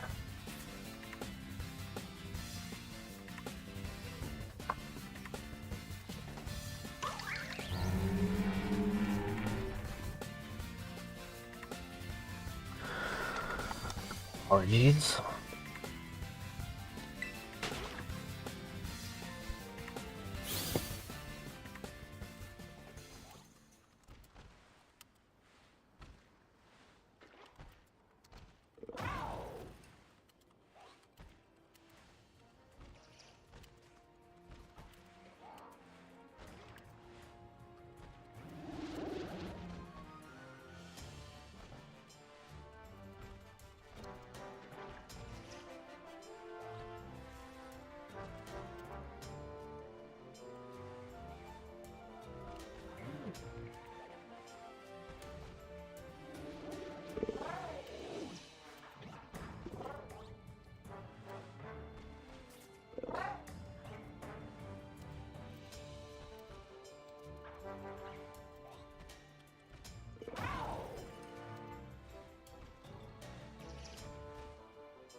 Two tables.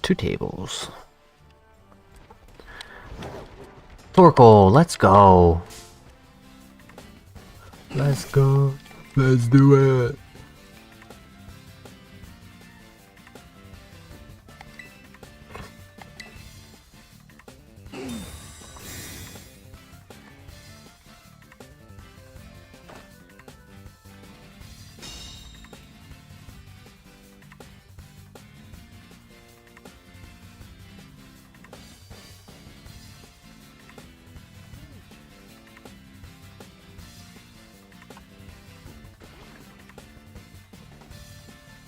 Let's do it.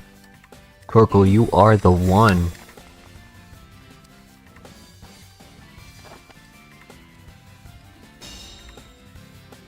Did Torkoal just land a double protect? It's just showing me that I'm not having the best RNG today. It is what it is. Ugh. I don't know why I'm tired. It's middle of the afternoon. I love the earthworms, the little hands that come out. So cool. I don't know if you had seen that in the background, but that earthworm waving hello.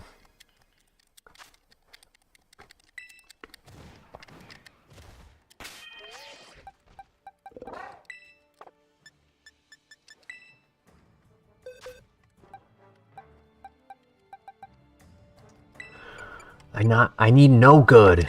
No good. I need no good. No good.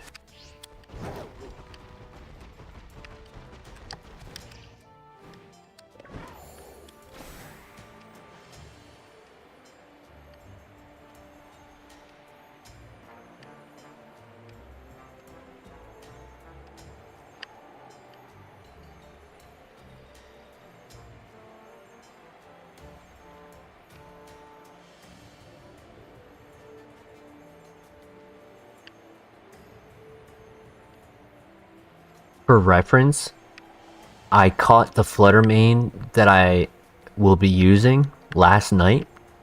I caught one. And I had no plan to catch more. I said, whatever I catch, and that's what I'm using. The flutter main I caught, ironically, had 0 attack IVs. So it is the perfect flutter for me. And I didn't have to do anything for it. I just saw one. Eventually, I spent a few minutes down in area 0 and I saw one, I caught it. And it was perfect. Torkoal?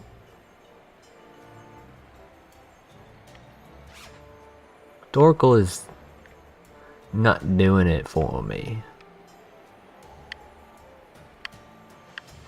He ain't giving it to me.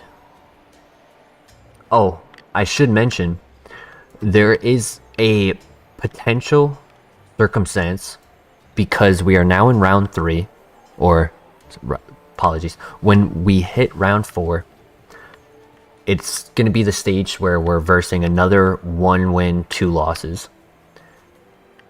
It is common for that, what's the word I'm looking for? That positioning in tournaments, people tend to drop when they're 1-2.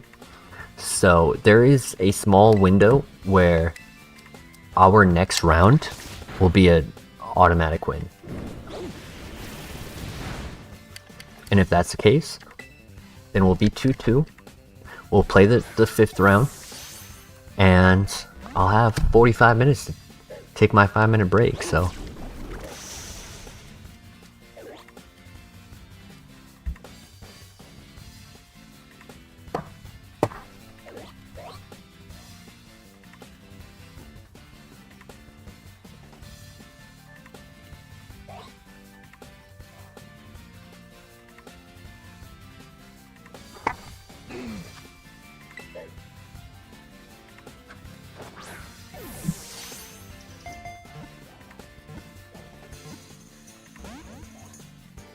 It was so close. It was so close. 2 tables. We're still waiting on 2 tables.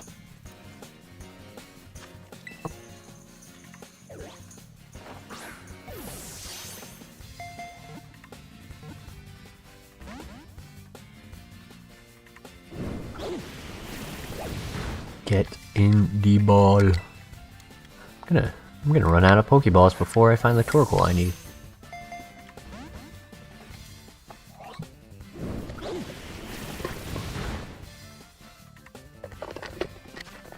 Man, left and right, these crits are happening.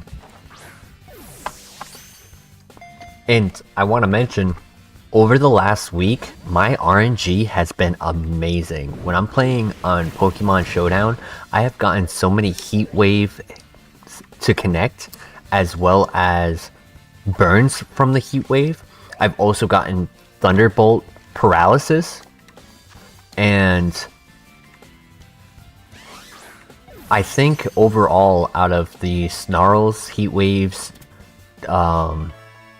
Electro Web, Overheat, I think I've been hitting all of them. And then today, nope. When you need it the most.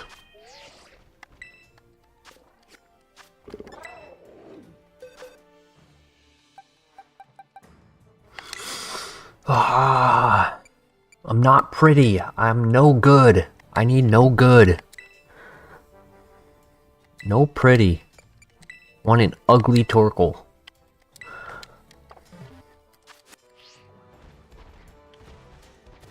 Where's those ugly Torkoals?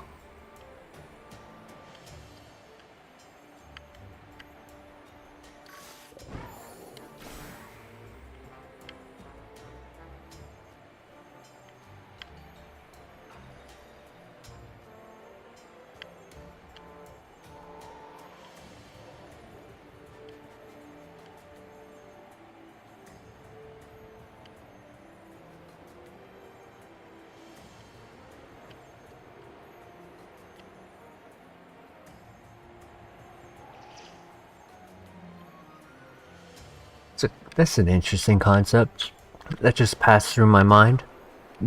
This storyline of Scarlet and Violet has it to where they go into the past and they go into the future, and they have AI professors. So why? And they're able, right? Like they've shown us the iron Pokemon and the Pokemon that are like prehistoric, right? Like the ancient Pokemon. Roaring Moon and whatnot. So if this technology has been created, wouldn't there be technology to synthesize and create your own Pokemon by this stage? It's like you can time travel. You can't make a Pokemon. And I bring this up because it's like, if I can actually gen and hack and do the things to make a team in game, why not just make that a component of the game? Like, hey, use this TM machine, but Pokemon machine instead, to create a Pokemon and then build it the way that you want. Then you don't have to grind for what you're looking for. Because this grind is just so annoying. Also, my cat cannot be sitting on my computer right now. Come on, buddy. Go on. Go on. He has found the top of the computer desktop to be a spot he can sit on and just meow at me and tell me he wants food. And I'm like, dude, you can't sit there because you shed, and then that fur gets into my computer and then it slows down and I have to clean it. Come on, Torkoal. Alright, last match finished. We're gonna move on to the round 4.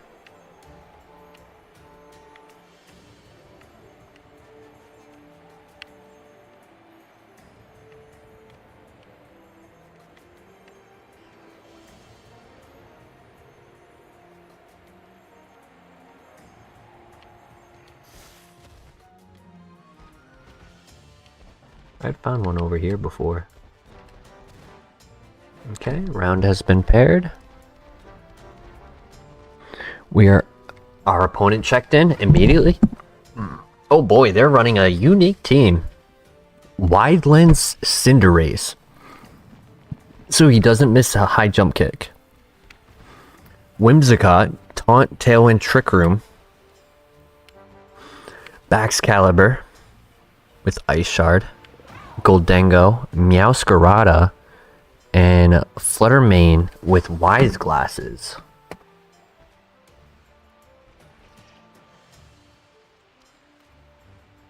I think Wise Glasses increase special attack by 1.1.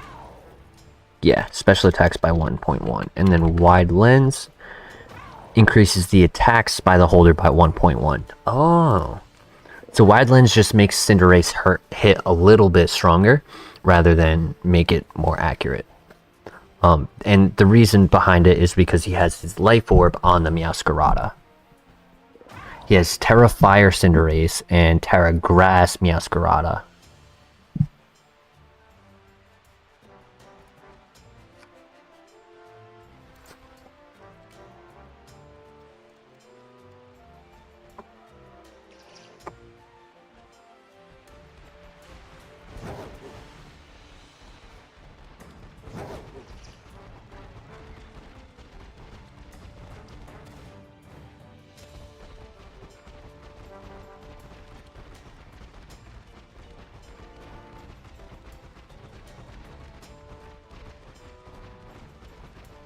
Whoops.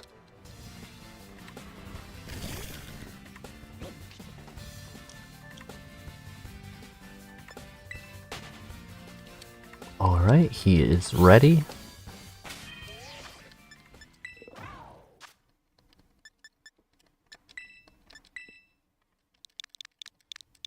Zero, 1, 8, 9, 9, 7, 6, 4.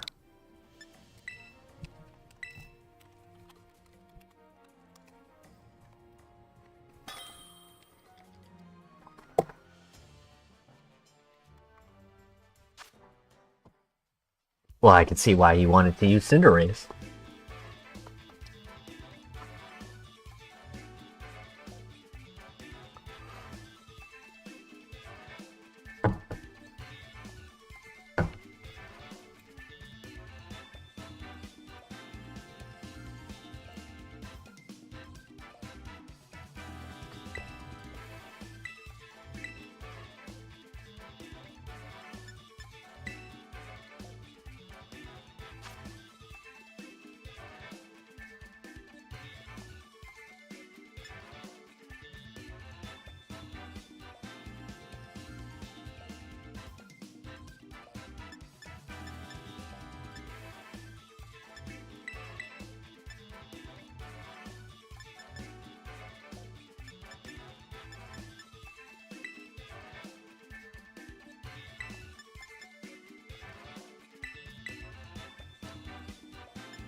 Ice Shard from Baxcalibur is kind of rough.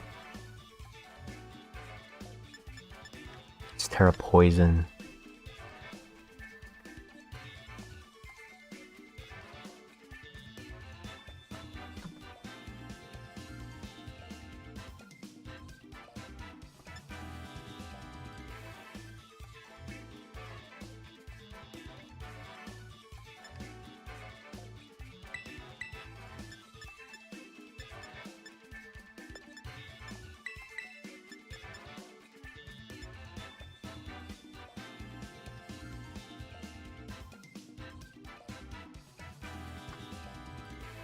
We'll try Landorus, see what it does. If it doesn't do well, then we'll switch that specific piece out later.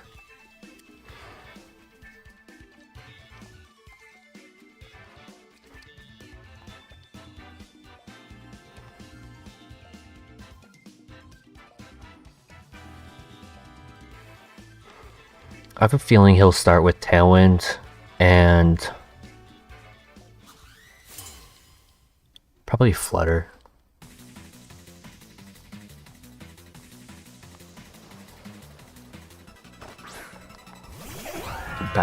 Baxcalibur makes sense too.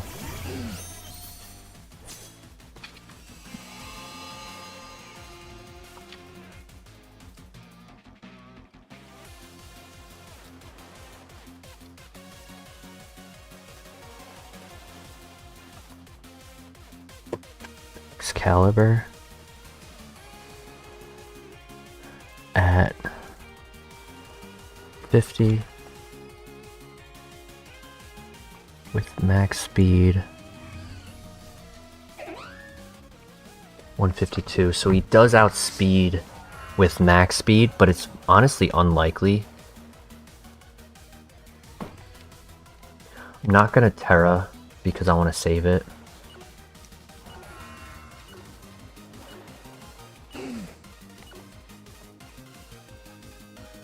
Because he's gonna Terra into Terra Poison anyways. My cat's giving me a death glare.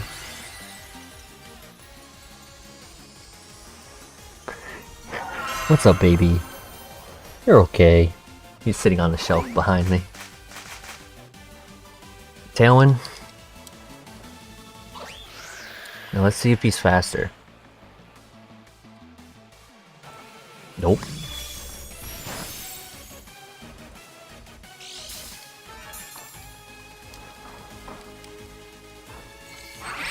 Lands the Icicle Crash, gets the kill. Doesn't kill. That's actually amazing. Because now I can eat the Ice Shard. Take the taunt.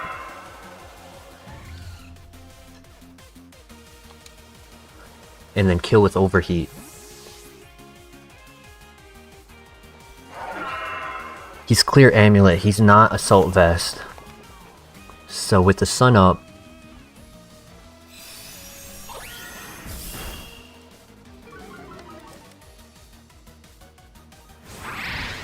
does Glaive Rush, really? Actually, that allowed me to do double damage to him. So that's perfect.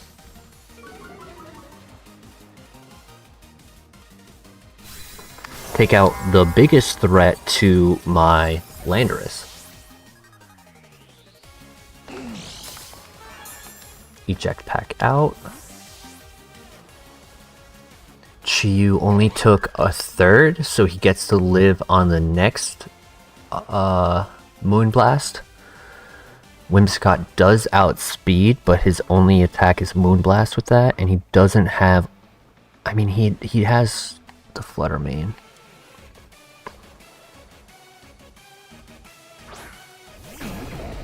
Question is it max speed?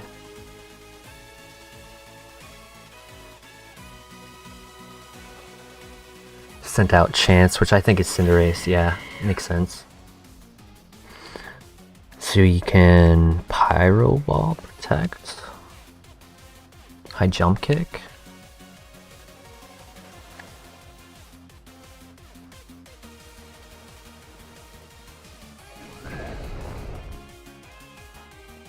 Is that a dumb Terra?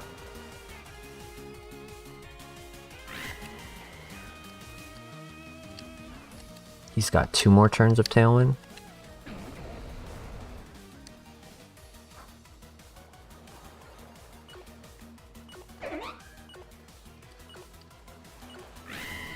Screw it.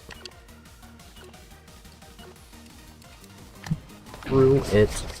We're going for it.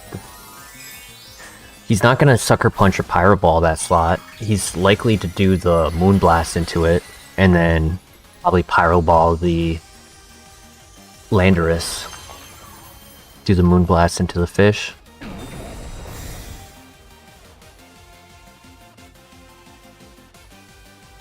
Yup. Called it. Okay, that's one. Eat the Moonblast.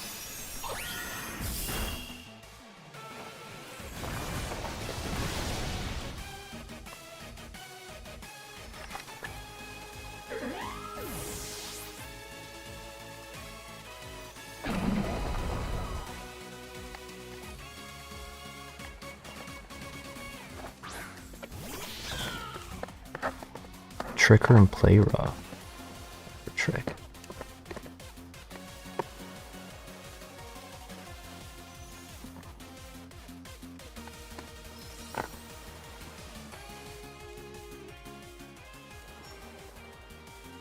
Wait, that's one more turn, right? 2 more turns?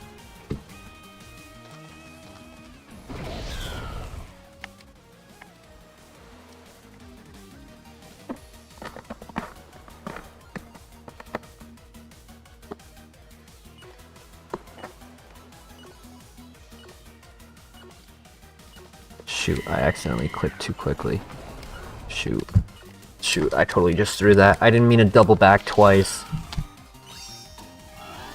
I wanted to put in Torkoal there, but I threw. Just on my F game today for fail game. Pyro Ball again. In the sun. It doesn't KO. Actually, we have a chance. Tailwind ends here. I have 1 more turn of sun, letting Flutter go first. We have a chance. 2 HP in a dream is what we have. I think he has 1 more Pokemon as well. No. This is his last Pokemon. And he can only kill 1. Let's go. Let's go. He could Sucker Punch, right? But like, no, he can't. He doesn't have Sucker on this.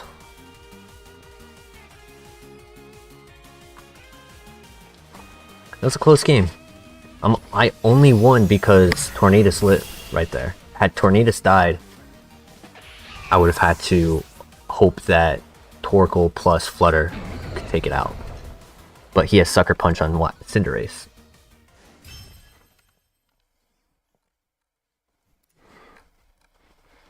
One game won. Alright. It was a close one. It was very close. I think it's more so just to the fault of his items. His items only boost 1.1, and it's not enough. It's like, why not just use Expert Belt? You get 1.3.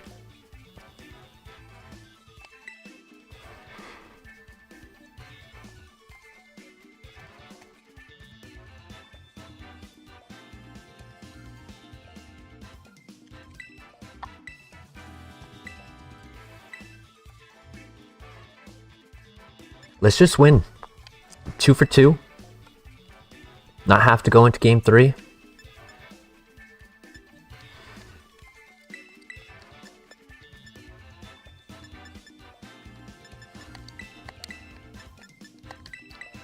I did like Landorus there because of that live.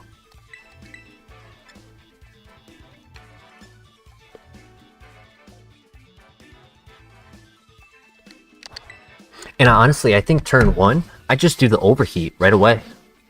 I let Baxcalibur do the Icicle Crash into I want to say I switched Chiyu into the Flutter Mane, and then overheat the... I mean, I could take out Whimsicott right away.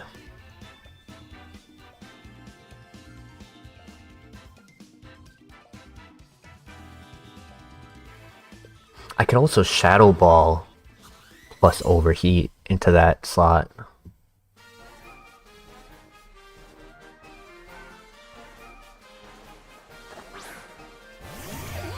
He goes with Flutter Mane to lead. That's smart. That's really smart.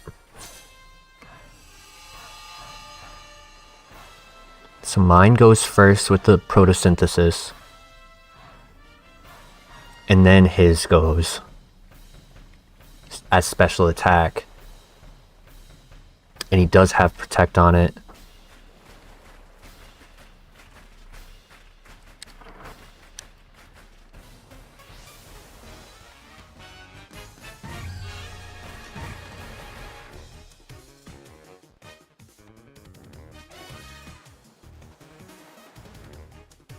Tailwind plus Shadow Ball hurts a lot.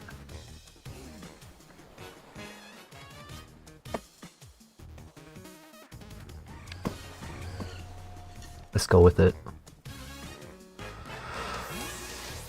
He's not choice specs. I was thinking it was choice specs plus special attack plus Tailwind.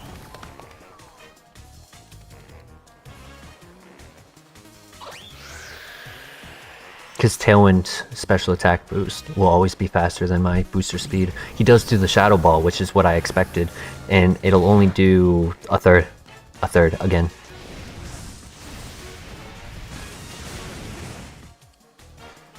Maybe it was smarter to tackle the Flutter Mane there, because I possibly could have killed, but I also worried about a Protect.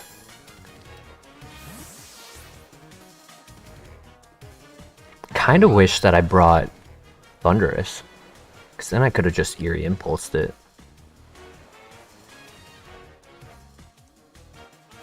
His Power Gem.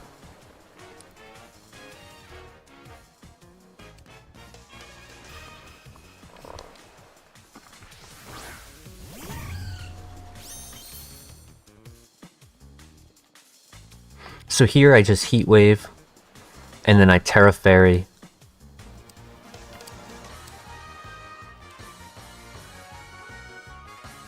Dazzling Gleam.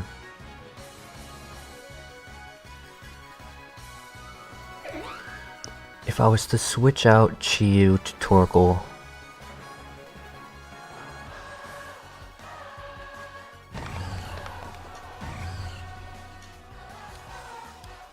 we'll try it. I don't know if it'll work. He could always just double up. He could do Dazzling Gleam. Dazzling Gleam, it would kill, wouldn't it? Because it's Photosynthesis. We'll see. Not sure, but we'll see.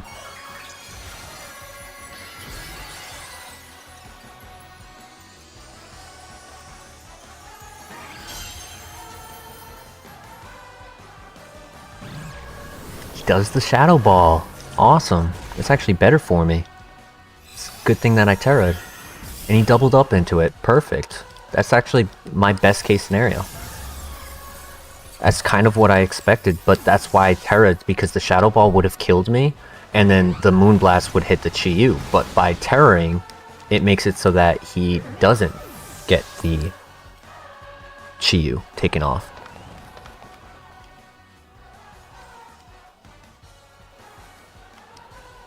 Casey's switching backs here. He is technically ahead, right? Because I've only taken out one. He's taken out one. He has the Tailwind up. Yeah, exactly. That's what I expected to come out.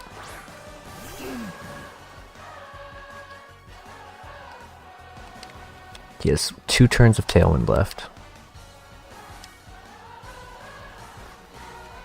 Moonblast will kill. He can only target one with Flutter Mane.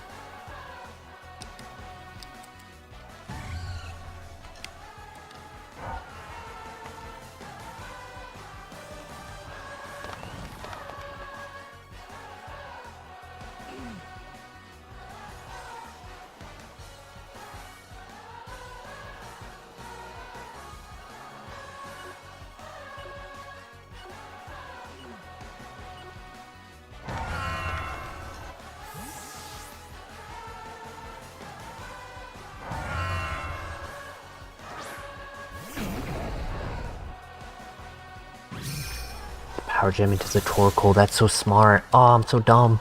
Oh, I'm so dumb.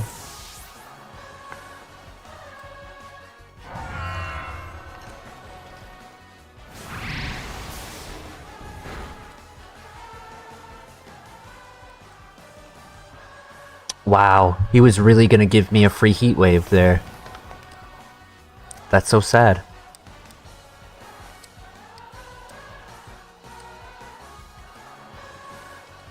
That's so sad. I could have absolutely taken out that Flutter Mane right there.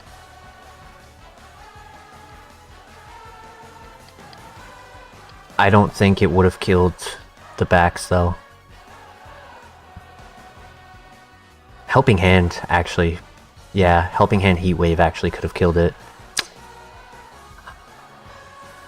I just didn't want him to take out the Chiyu immediately, because he would have been able to just Power Gem that Chiyu slot. Goes for Ice Shard. No. Yeah, it's GG.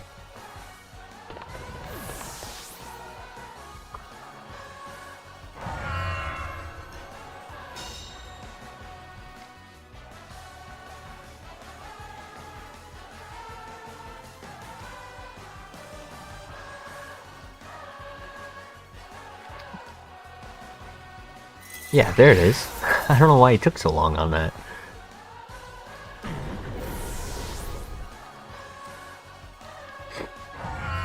It's on me. I didn't play my best. I am going to bring Thundurus though. Chiyu has not been able to do as much as I desire from it. Having versed Tailwind throughout the day has been tough.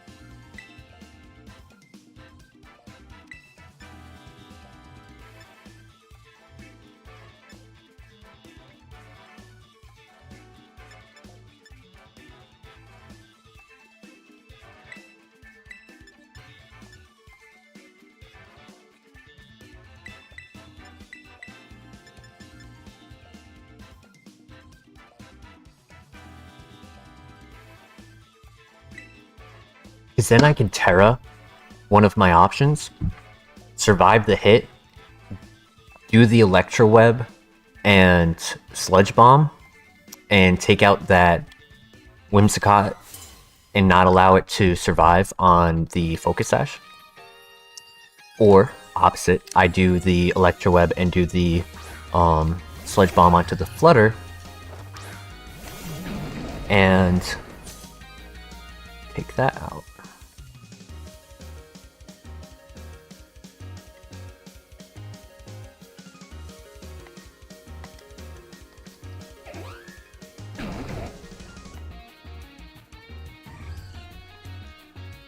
I like this more though. Get the Area Impulse off, force it to protect if it does. Protect plus Tailwind. And then do the Electro Web.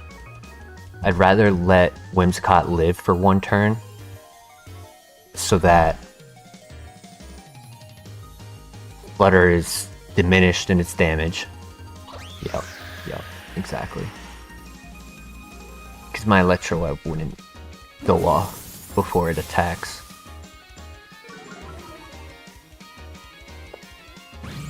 Yeah.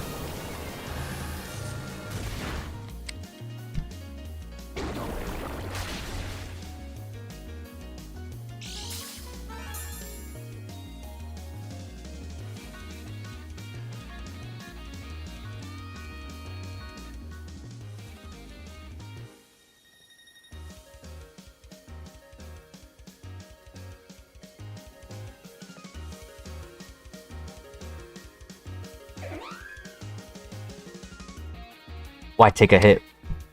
when I don't need to. I could just protect.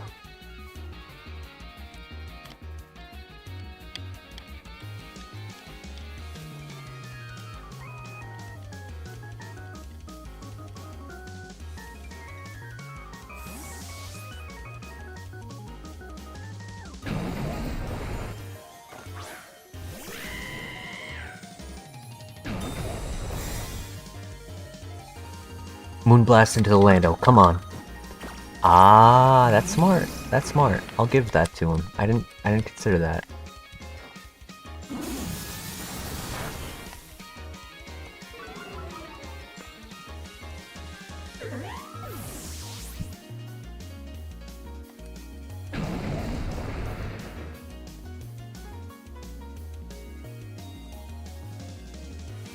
Brings out the flutter again. Oh no, backs.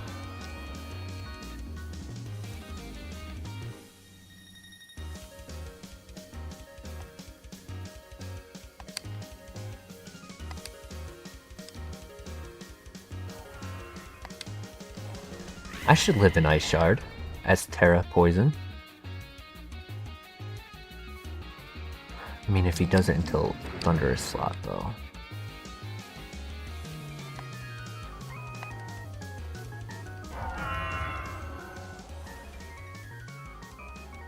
Yeah, I think this is a good turn to switch Chi-Yu in.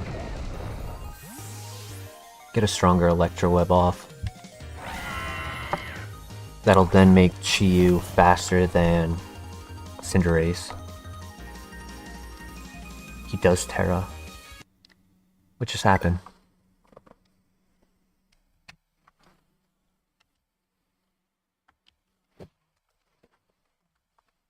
The software was closed because an error occurred?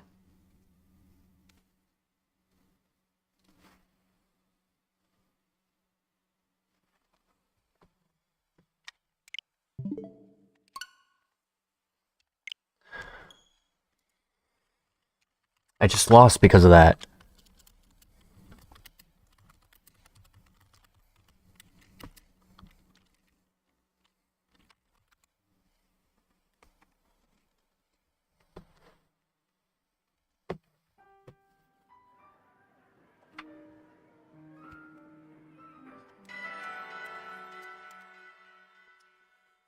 Ah.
Yeah, my Scarlet Violet memory leaks get so heavy they can crash the game.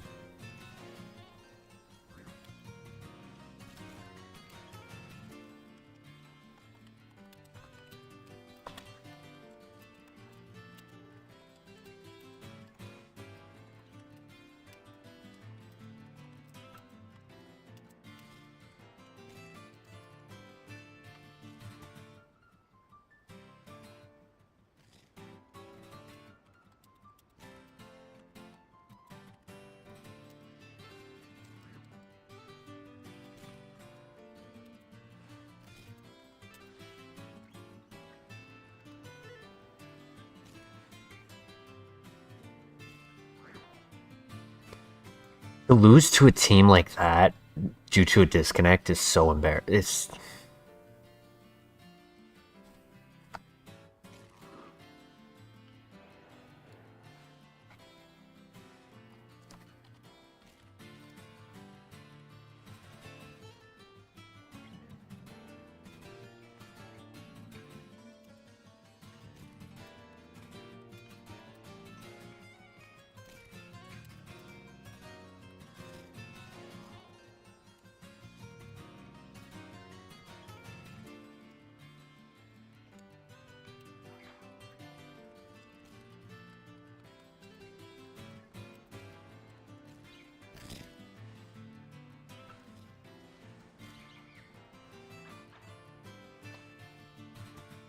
My gosh.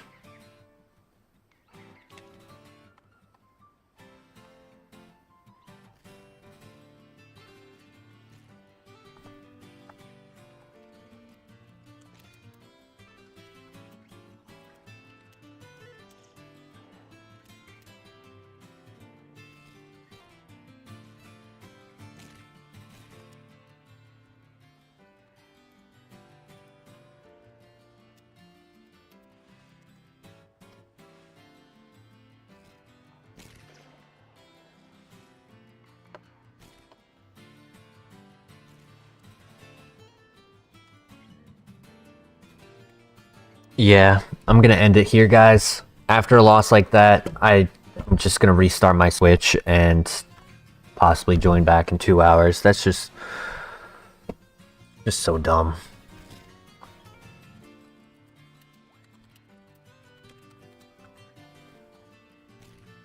But hope you guys enjoyed, and catch you next time.